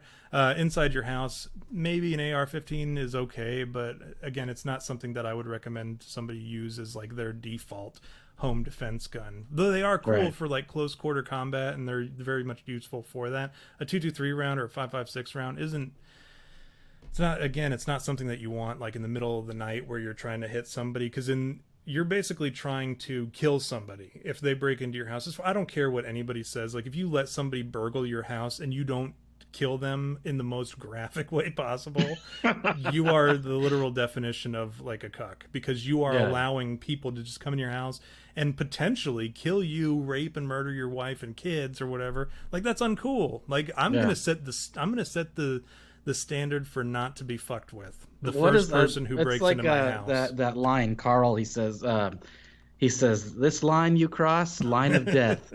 Once you cross that line, your freedoms rights, no longer exist. Your freedoms no longer exist. Yeah. But that's good. It's good. It's like kind of ideal. Like, I get what you're saying, and I think that I agree with you. Like, the moment somebody breaks into your house, like, that's your sanctuary, dude. They just broke into like your only safe spot. Like, that's the one thing I think in life that like is deserving of death, is that if somebody like invades your sanctuary, essentially. That's why they called there's the castle law, the stand your ground laws and stuff like that. Yeah. But yeah, if somebody ever breaks into my house, I told Leslie, I shouldn't have said her name on the air. I don't know if I probably already have. Fuck it, Leslie, my wife.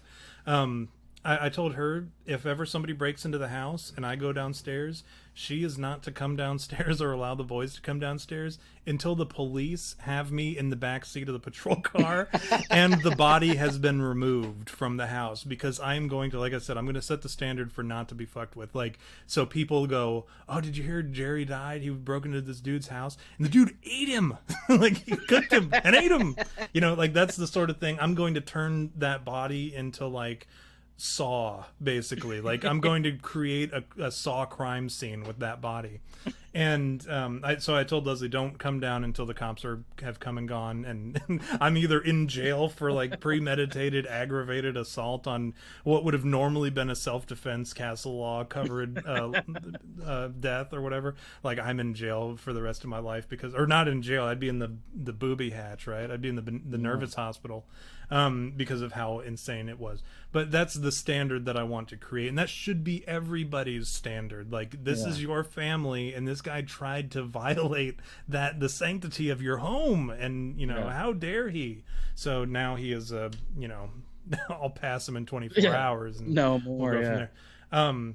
But yeah, where was I going with that? Oh, the castle law too. I know I do want to touch on that real quick. Look at your castle law and your stand your ground laws for your state before you carry, because in many states it varies from state to state in a very like specific and like look at the fine print kind of way, because in some states they're like, if somebody comes up to you and threatens you, you have the absolute right to blow their head clean off in front of children and God and everyone. Like, you can do it and there's not going to be shit that's said to you.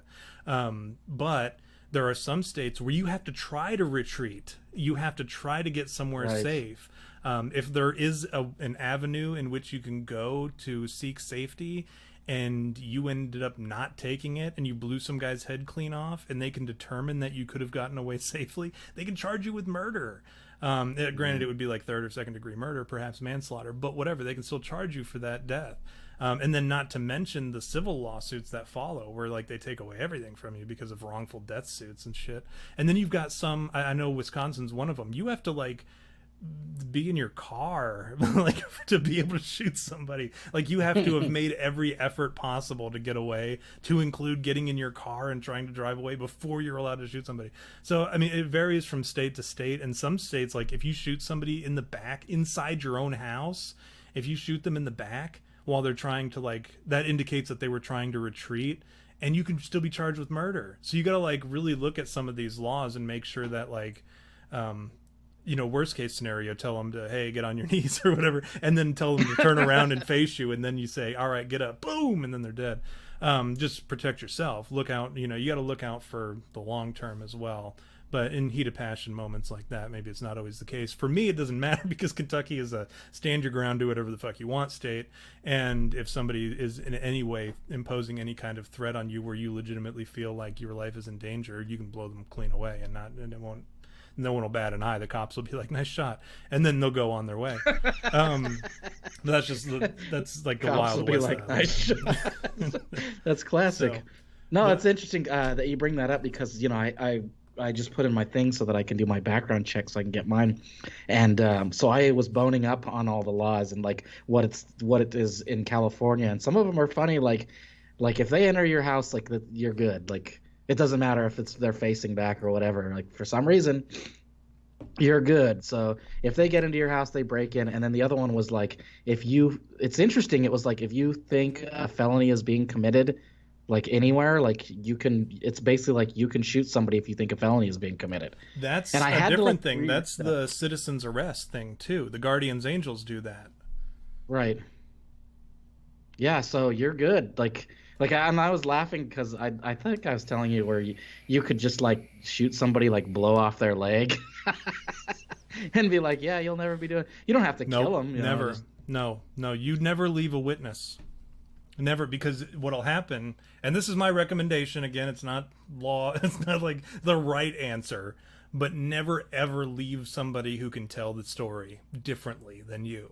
Oh yeah, that's a good. Because if you shoot somebody in the leg because I value human life and I'm a big fucking hippie and whatever, like if you're that person, like you need to figure it out real quick, because we're coming up on a time. I'm not saying that like we're in the end. I mean, we are, but I'm not like the end times homeless guy on the corner that's like, oh, death is coming, oh, it's coming.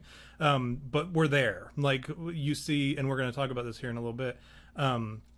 You hear about all these things that are going on right now, and you need to have a gun. You need to own a gun at least, and have it. If you keep it in a safe, locked up, separate from the ammo, that's great. That's fine. I keep mine all locked up in safes, except for my one handgun that I conceal carry and I keep by my bed. In the closet by my bed. But I keep them all like safe from the kids. The kids can't get to them. So if you are afraid that like the kids might get to it, throw a trigger lock on it, throw it in a safe, and lock the door to the closet that the safe is in, whatever. But you need to own a gun, because you never know what's going to happen. You should have the ammo. Be prepared, because we're seeing a lot of stuff right now. All you have to do is turn on the news and you'll see like all this stuff that's going on in the world, like that's screaming like, hey, this is why we have the Second Amendment. This is why you should have a gun. This is why the United States leads the world by like the widest margin possible on gun ownership. Like we own more than half of the guns in the world, with like far less the population. But we're also unconquerable at this point, because, and that was one of the quotes that came from, I forget who it was, but it was a Japanese general. They said, you can't invade the United States because behind every blade of grass, there's somebody with a gun. Like you can't, like it's impossible. Yeah. And which is why the government has a difficult time really oppressing us, because if they couldn't, or if we didn't have guns, they would have already. Because they know they can't really apply any kind of real strict pressure on us, because we can turn on them real quick. Our ancestors did it, and we have the means to do it. Like we own, like I said, half the guns in the world, more than half. It's at this point. And I think like every person on average owns like 3 guns. That's what the number is, or some crazy number like that. Even though many people don't own guns, but there are people who own guns tend to own many of them. Like I, for one, own like 12 or 13. But so I make up for the people who don't have guns. But yeah, that's one thing that I highly recommend to everybody. Have a gun, understand the laws, and know how to use it, because we're at this point where, you're going to need it. And you don't ever want to be that guy who, God forbid this happen to anybody. It happens though, every 28 seconds or something, like somebody's house or a robbery occurs, whether it be in the home or in a business or whatever. But every 28 seconds in the nation, there is a burglary happening. And or maybe I'm thinking of robbery. Anyways, it's happening every 28 seconds. And you don't want to be that family that has to go through with that, because if you've ever read like the actual accounts of people who have gone through that sort of thing, it's so traumatizing. And not that like it happening and it being stopped isn't going to be traumatizing, but I guarantee you your kids seeing somebody else's dead body on the floor in the living room and having to like walk around the blood pile or blood puddle as the crime scene cleanup happens or whatever on their way to the hotel to sleep for the rest of the night, I guarantee the trauma that comes from that is going to be significantly less than the trauma that comes from watching their parents tied up and murdered in front of them before being murdered themselves. And that's, I hope, something that will hopefully stick in your mind, as dramatic and gross and terrible as it is. I hope that sticks in your mind, because you don't want to put that on your children. You certainly wouldn't want to put it on your wife, because this can happen too. You get killed, you get tied up, and they rape your wife because you don't have a gun and they know you don't, and you tried to make peace with the burglars, so the burglars knock you out with their gun, tie you up, and then rape and kill your wife in front of you and your kids. Is that what you want? No, get a gun. No. And be ready, because this sort of shit is happening. Or God forbid you get raped. Well, well, you know, like, no. See, that's why I have AIDS. I purposely contracted AIDS so that if anyone ever rapes me, that the joke's on them. Like, they'll get AIDS. What were we? Did we have anything else that we wanted to touch on about the Second Amendment? No, that was the gist of what that was kind of. I think we covered everything. The reason why I wanted to bring up the Second Amendment and like owning a gun and stuff. So I think we covered it through. Did you want to see my guns? Did you? Yeah. Well, I mean. All right. Yeah, dude. I mean, come on. I did mention we should show and tell. Let me see if I can. This is where Diesel's going to get in the camera, I'm sure. All right, I think I can. All right. I'm going to take my headphones off, so I won't be able to hear you, V, but I don't think. All right. I guess I don't know. I was going to say I could talk while the audience watches you go to your safe. Just don't let anybody see what your password is. I can still kind of hear you. Can you hear me? Yeah, I can hear you. I was going to say, don't let anybody see what your password says.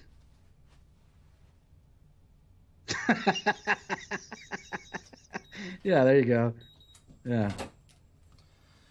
All right. So your precious armory. It's my bane. We have your this precious one right armory. Here.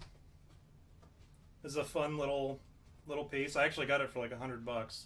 It was just part of a Black Friday sale. I said, I can't pass that up. It's actually pretty cool. Instead of dropping the cylinder out, you have to load it from here. You flip this open and load it individually. So it's kind of a pain in the ass, but it's a cool piece. Here's my baby Desert Eagle.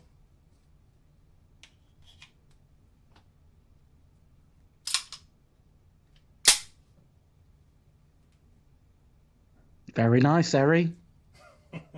Now I'm saving up for a real Desert Eagle, which is a little bit more, because that's a 9mm, and the first one was a 22 long rifle. Here's my 357 Magnum. 7 shots. That's I believe 6 Dirty inches, Harry. as I recall. 6 inches V. Mm-hmm. That's what she said. Oh. Then we have, I'm kind of powering through my pistols. Here's my 1911. This is actually an auto ordnance. It says on the side, U.S. Army. That's what I think. That's what I'm looking at getting myself. Actually, is a 1911. It's pretty cool. Yeah. I have another 1911. It's not down here. It's in my safe upstairs. As well as my 40, my XT40, and my 380 are all upstairs in the safe. Because I had my 380 for something. What did I bring it for? It's a lot smaller, so it's like a pocket carry. I can literally carry it in my pocket, and nobody would ever know. Then we'll go through here. Here's my Troy Defense AR. Ignore the laser here. I put that there because I was going to leave the iron sights down. This one actually, you can drop the iron sights and attach. I'm actually going to put this back on, just a reflex sight. I haven't gotten around to it yet. That's a cool little AR-15. It was actually my first AR-15, so holds a special sentimental value. Then I've got I can't even count them. Something like 15, 20, 30 round mags. 15 or 20 of the 30 round mags for the AR-15s, fully loaded, ready to go. Then here's my second AR-15. This is the one I call Country Roads, because when that whole situation with Virginia came up, and I thought maybe we were gonna have to go out there and fight, this is the one I was gonna take. But yeah, it's got. Is that the gang? Is that a gangster grip on there? It's got the foregrip, yeah. And then it also folds down, so I can just shoot it regular, or you can do it like those dudes do it now. They hold it all cockeyed. I don't ever shoot like this. Yeah, it doesn't make sense. I'm an underside guy. Then it's also got the reflex sight on the top. I'm trying to get. The problem was I bought some canted iron sights to go on the top, so that if the battery goes out on the reflex sight, I can look down the side like this. But the problem is, because it's short, and the Picatinny rail only goes up so far, I have to get a Picatinny rail piece to go here so that I can run it over. Otherwise, when I had it up here, it would stop the ejector port from opening. So that would have caused issues. And then I've got, let's see what else. This is one of my favorites. Oh yeah. Just a Mossberg 500 that I've redone with the rear grip, took off the stock, the butt stock, and then I also changed out the pump. So holds nice. This one holds 6 rounds, I think, because I had to take, or 6 shells, 7 if 6 plus 1. So because I had to take out, I took out the piece that goes up front for if you're like duck hunting and shit, and they only allow you to have so many rounds. I just took it out so I can do whatever I want. It's like ideal home protection right there. Yeah, it's small, so it's easier to maneuver around, because the buttstock that it came with, it was just it was cool because you could hold shells in it, but I would prefer a shorter one that I could with more maneuverability. Here's my Ruger Precision 308. I added the bipod here and then the scope here. This is actually, I would say, like, every one of them, I'm like, this is one of my favorites. They're all my favorites. But yeah, this one's bolt action. It holds 10 rounds. It's a 10 round magazine, but it's bolt action. Great gun. I actually had an issue. Be careful with these, because I was having an issue with the bolt. Turns out the bolt, one of the pieces broke. It was the rear, a rear pin. I don't remember what it was. But it was a very small piece that broke inside the bolt, and it wouldn't actually close again. So it was a big mess. I sent it back to Ruger, and here's a shout out to Ruger. I sent it back to them, and they sent me back a brand new bolt and everything. I had to send the whole gun and everything back, but they fixed it, sent it back, no charge. Yeah, I remember when they did that for you. I remember when you were waiting for them to send it back. Yeah, and I was so stoked when it finally came back. it's one of my favorite guns. It's really cool. Shoots really great. And then this one's a 6.5 Creedmoor. It's I forget what brand it is. It's some friggin' weird brand. I just liked it because of the American flag print on it. But yeah, it's got a pretty decent scope on it, and then it's got the bipod and all that. And again, it's bolt action. I think it holds 10 rounds for the magazine. But yeah, 308 is a 7.62 round. I think Buzz Busby was talking about it in the chat briefly. But yeah, it's a great round. It's loud. When you take it to the range, everybody's shooting their little piddly AR-15s and their pistols and shit. And then you bust out with one of those and it goes, boom, and it echoes throughout the whole thing. It takes the air out of the room for a second. So.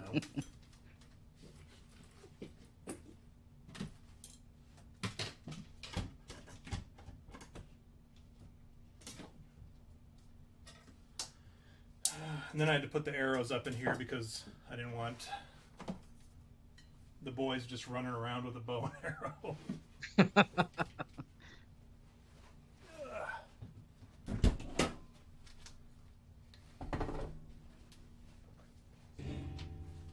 Well, I think it's safe to say that you're armed to the teeth. All right, let me see if I can get this thing.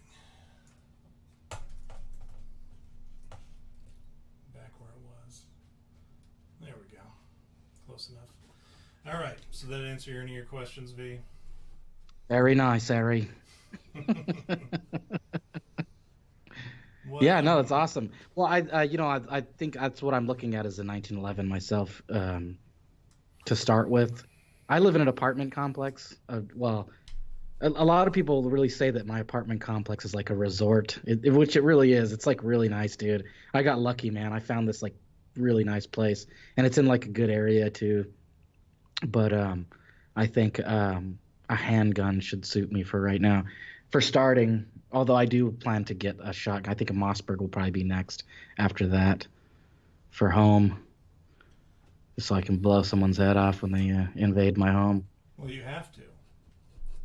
Yeah. I always recommend. I want to get a. Oh, you know what? That's why I sounded so weird. I was trying to figure out why I sounded so weird. I turned the microphone around so that you could hear me when I was over there. I had almost bought a 44 Magnum not too long ago. Well, when I bought the 357, I ended up settling for the 357 because I had asked the guy, I'm like, which would you recommend, a 44 or a 357? He's like, well, obviously the 44. You should definitely go with the 44. But I was like, really, what I want to do is I want to like shoot somebody in the head. I want their head to explode, like kind of like a watermelon. Like I want it to. He's like, well, either one of them will do it. You do like get the hollow points, and he's like, do this. Like he didn't. That's why I like my gun store that I normally go to. They're like, they don't try to upsell me if they or upsell me if I ask questions like that. They're just like, well, I would recommend just getting a different type of ammo if you want to do that. But I'm like, okay, cool. But yeah, the 44 was like way more expensive. It was like another $500 on top of what I was going to pay. I think I ended up paying like $800 for the 357 Magnum, which was pretty good. But whatever. I think the freaking Colt that I just bought the other day was almost $1,000. So yeah, it's an expensive hobby once you get into it. You're like, every time the Desert Eagle is like $1,500 for a base model, like just the black one. So they're expensive. Yeah, those are nice though. That's the old billet tooth Tony gun. Yeah. Desert Eagle .50. The problem with the thing about his, I guess, and the problem with like what's readily available is the ones that are readily available are typically like matte black or sometimes gloss black, but which is cool. But like his is that chrome color one, and those are amazing. Those are beautiful pieces of machinery. But like the base model ones that are like flat black or whatever are still like $1,500.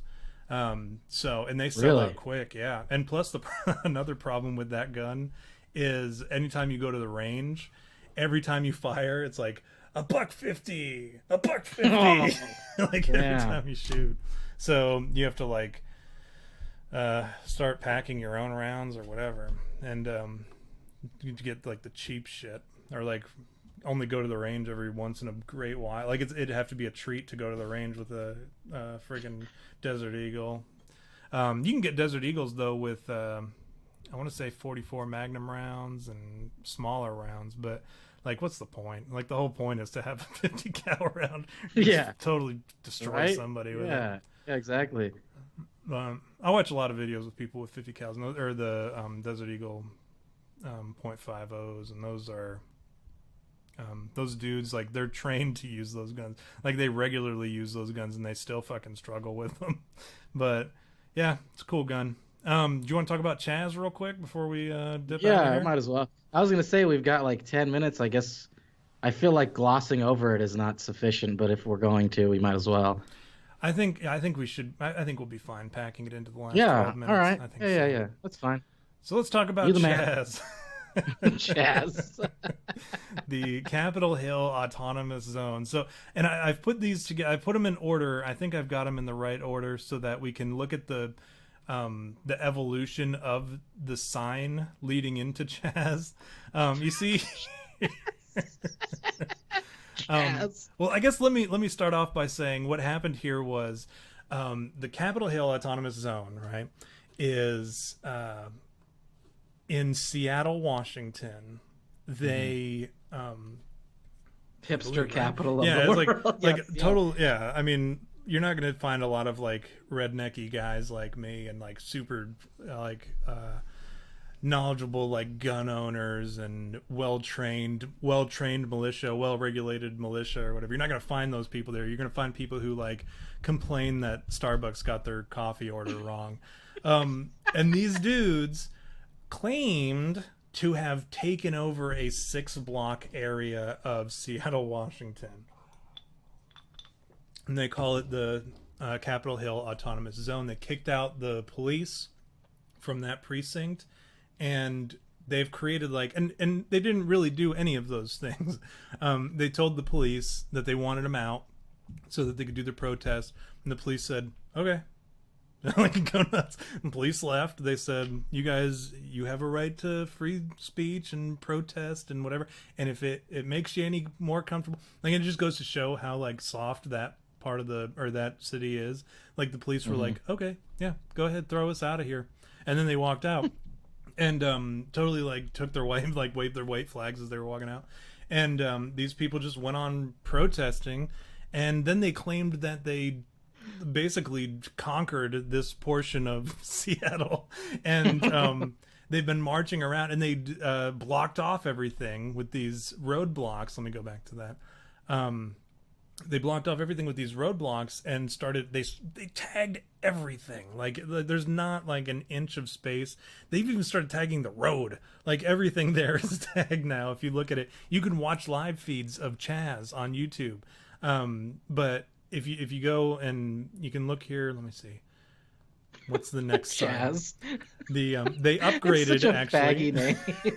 It's so gay. Chaz. They did upgrade their sign here, and so you can see this is all cop-free zone. This is all new tagging that was done. So like you can't be like, well, it's probably just a shitty part of town that was already no. This is like new shit that they posted here.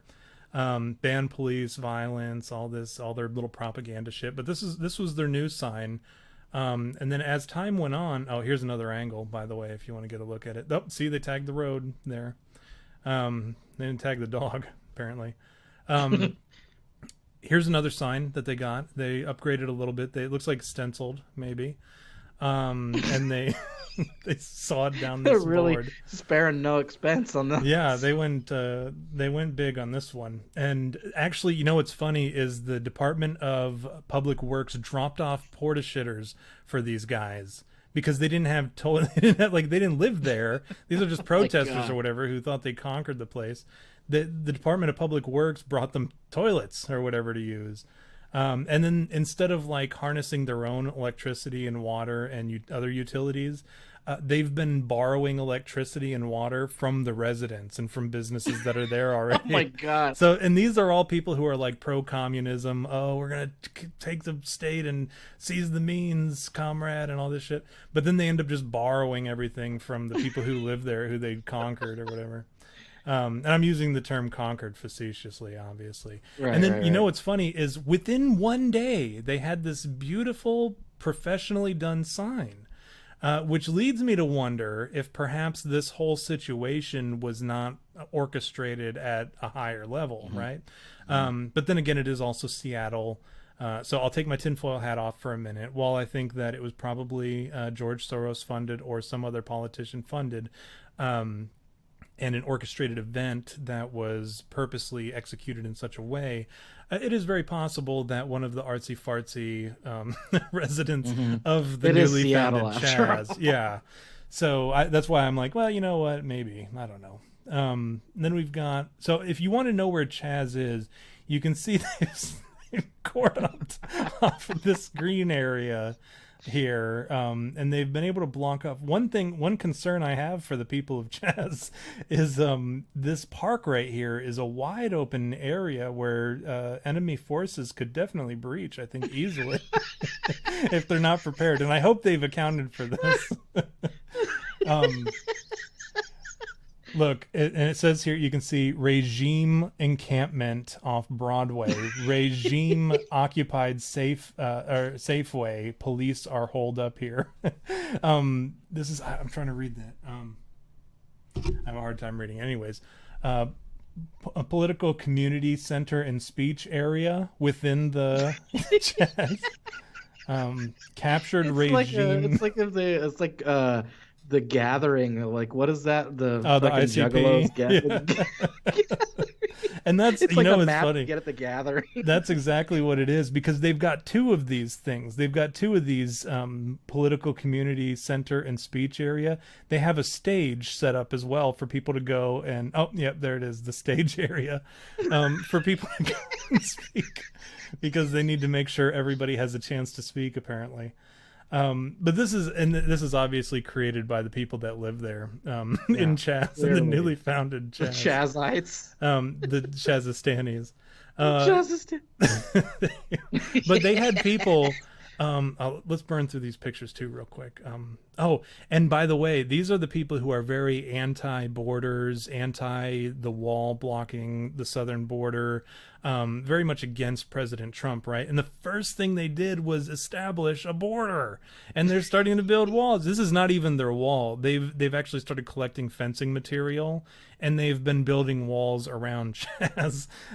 You can find the pictures on. I'm not going to go through all those pictures, but you can see some of the pictures. They have security. They have border patrol, where people can't come in. They were actually screening people before they came in, to make sure that they were one of the comrades. Okay. And then, so this in and of itself, I'm like, okay, this is a hilarious thing that is happening. And the people who were defending it, they're like, oh, these guys conquered and annexed a portion of the United States for themselves against the federal government. But the truth is, the governor of the state didn't even, I believe his name is Inslee, didn't even realize this had happened. Like, it wasn't even on his radar. Like, nobody told him, nobody bothered to tell him that somebody had taken over the streets of Seattle, which leads me to believe nobody actually believed it to be a threat, because somebody would have clearly brought it up to the governor. Now, the problem is, within one day of this, these people creating this autonomous zone, they're obviously very anti-police, anti-government, anti-all that, and that's the whole purpose of their protest, was against the police and kicking the police out and all that shit, and being tired of the government. But the first thing they did was they put in position a leader, and they called him a warlord. They put SoundCloud rapper Raz Simone in charge. And this is not a joke. None of what I've said so far has been a joke. This is all true. And I encourage you to fact check me, Snopes. They put this man in power, this gentleman, and who's talking on, I was going to say, it looks like he's talking on a 1980s cell phone, but I guess that's a stack of money. But they put him in power. He is the warlord of the Capitol Hill Autonomous Zone currently. And if you think that's weird or kind of silly, or anything that I've said is somewhat hypocritical in any way, the final story about Chaz tonight, and please keep up on Chaz because the hits keep coming. It keeps getting funnier every single day. Actually, two stories. The first night that they were there, they had food donated and collected that they were going to ration. They were going to ration the food, and they kind of had it at a collection point. The homeless people around the Chaz area, the Chaz district, came in and stole all the food. So people went to Twitter, these Chazistanis went to Twitter and started begging for food, saying that they needed, what was it, V? It was vegan substitutes for meat. Soy. Those were the important things. These were the important things that the Chazistanis needed, and they needed donated to the cause. But then this is the one thing that I really want to point out. These people are anti-police brutality, anti-police, and like free love and community, and they're so tired of the police brutality and all this shit. And that's why they created Chaz. They didn't want leadership. They didn't want like any kind of like dictatorial leadership. So the first thing they did was instituted Raz Simone as warlord of Chaz, and then they claimed themselves to be the police of their own community, right? And then they found somebody who was tagging on the already tagged streets and walls and everything. Like you saw the pictures. They caught somebody tagging the street or tagging the shit, and they told him to stop, and he tried to run away. and they chased him with Raz in tow. Like, Raz was part of the police force. Like, we can't forget him. They chased this guy down, this tagger down, and then they beat his ass, and they break his glasses. And then when he says, "Oh, you broke my glasses," they said, "We should have broken your face." Now, if your whole intent was to fight police brutality and protest police brutality, I would think that the very last thing that you would do out of a list of everything that you could have possibly done in the world, when you're done with all that, I still feel like this wouldn't be on your radar of things to do, was to chase somebody down who was committing what you determined to be a crime, knock him to the ground, and beat his ass, and then threaten to break his face after claiming that you yourselves were the police of your own community. So, with that being said, I hope that you will tune into some of the live feeds of Chaz and the developments. Fuck it, I got one more. They went to plant a community garden, all right? And look at these pictures, because I'm saying things, they sound silly, they sound nonsensical, they're all true. They planted a garden, right? By throwing topsoil on already existing, like, grass and stuff. I think they actually put cardboard down first. I'm sorry. They put cardboard down. They threw topsoil down on just enough to cover the cardboard. And then they requisitioned, whether they bought or stole or just whatever, plants from a store, like, growing plants that hadn't quite started providing fruit yet. They got them, brought them back to the community garden, and placed them on the dirt, not in the dirt. They didn't take them out of the container they came in, like the bucket, and then plant them and cover the plant with dirt. They took the bucket with the plant in it and rested it on the dirt and walked away.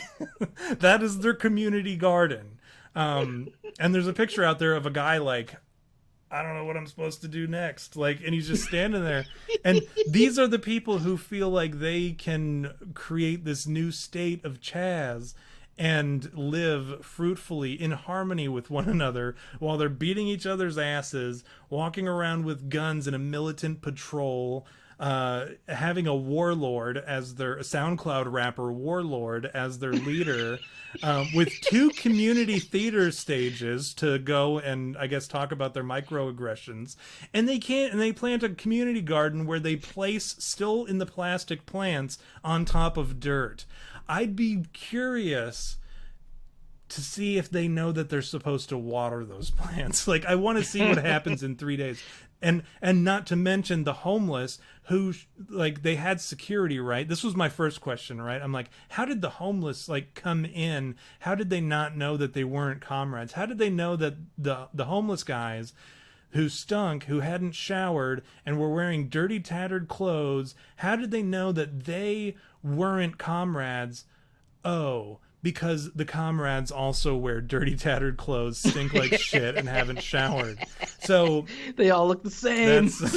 That's how the homeless guys absconded with all the food that they requisitioned for the cause.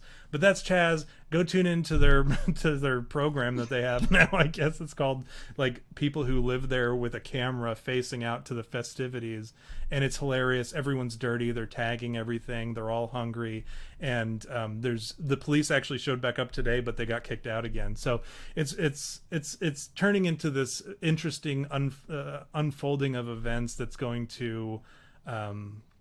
It's going to be a fun watch. I'm curious to see what happens. It's interesting to follow right now. Yeah, I agree. It's definitely something that we can watch and, like, laugh at as it, like, devolves, and eventually, like this is going to be one of those things where they inevitably eat themselves, and we can just sit back and laugh our asses off, because it's like I always say, we got to cull the population and get rid of these retarded people that are ruining our gene pool. And this is, like, the perfect method, because we'll get to watch it. Yeah. We'll get to watch it.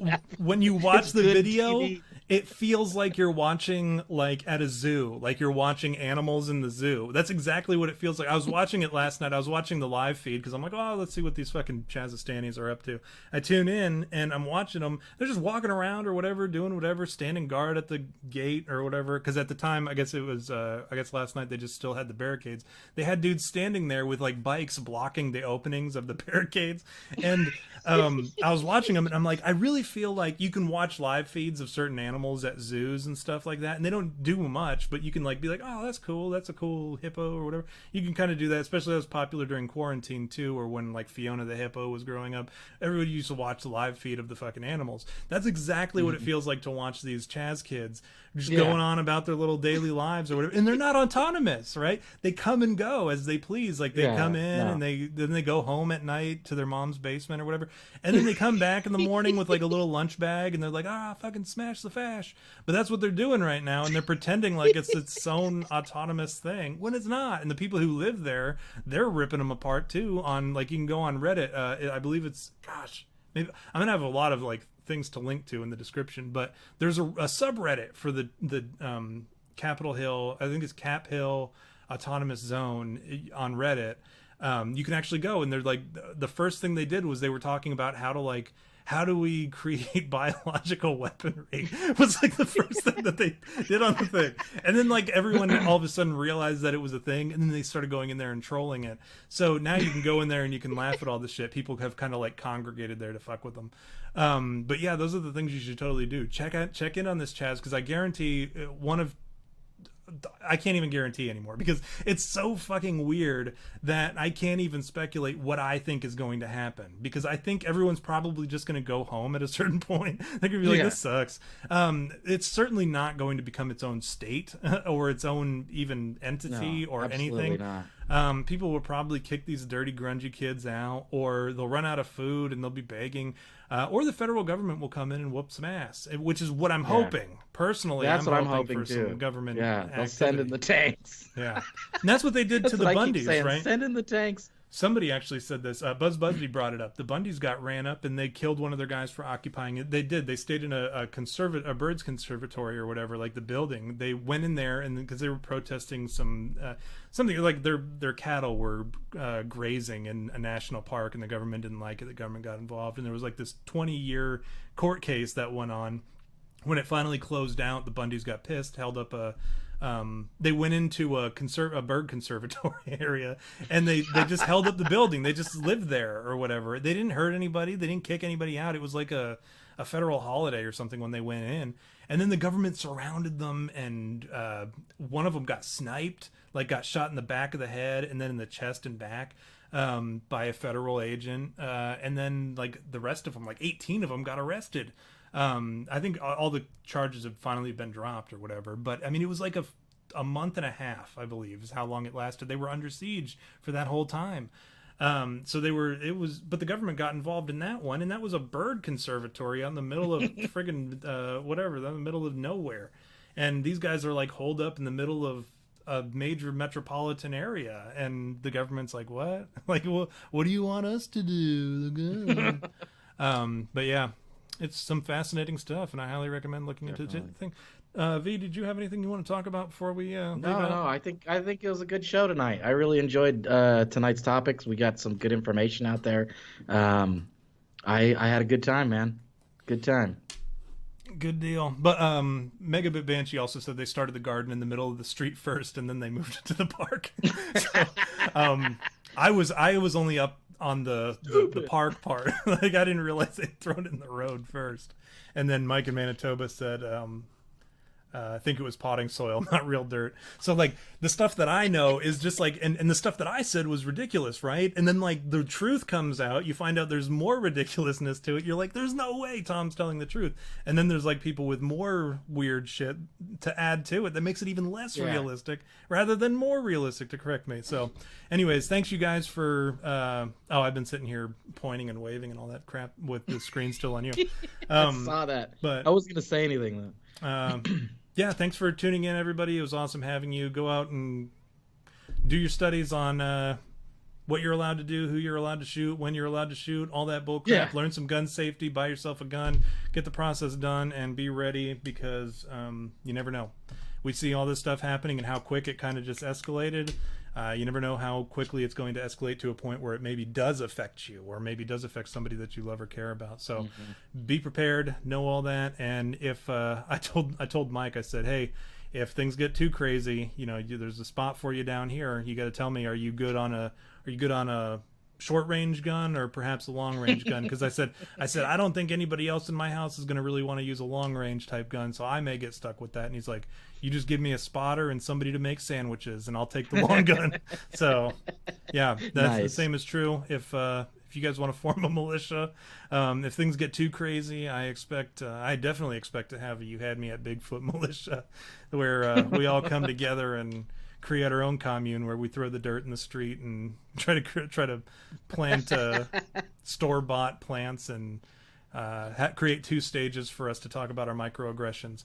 But until next time, we'll see you next week, and we'll talk to you later.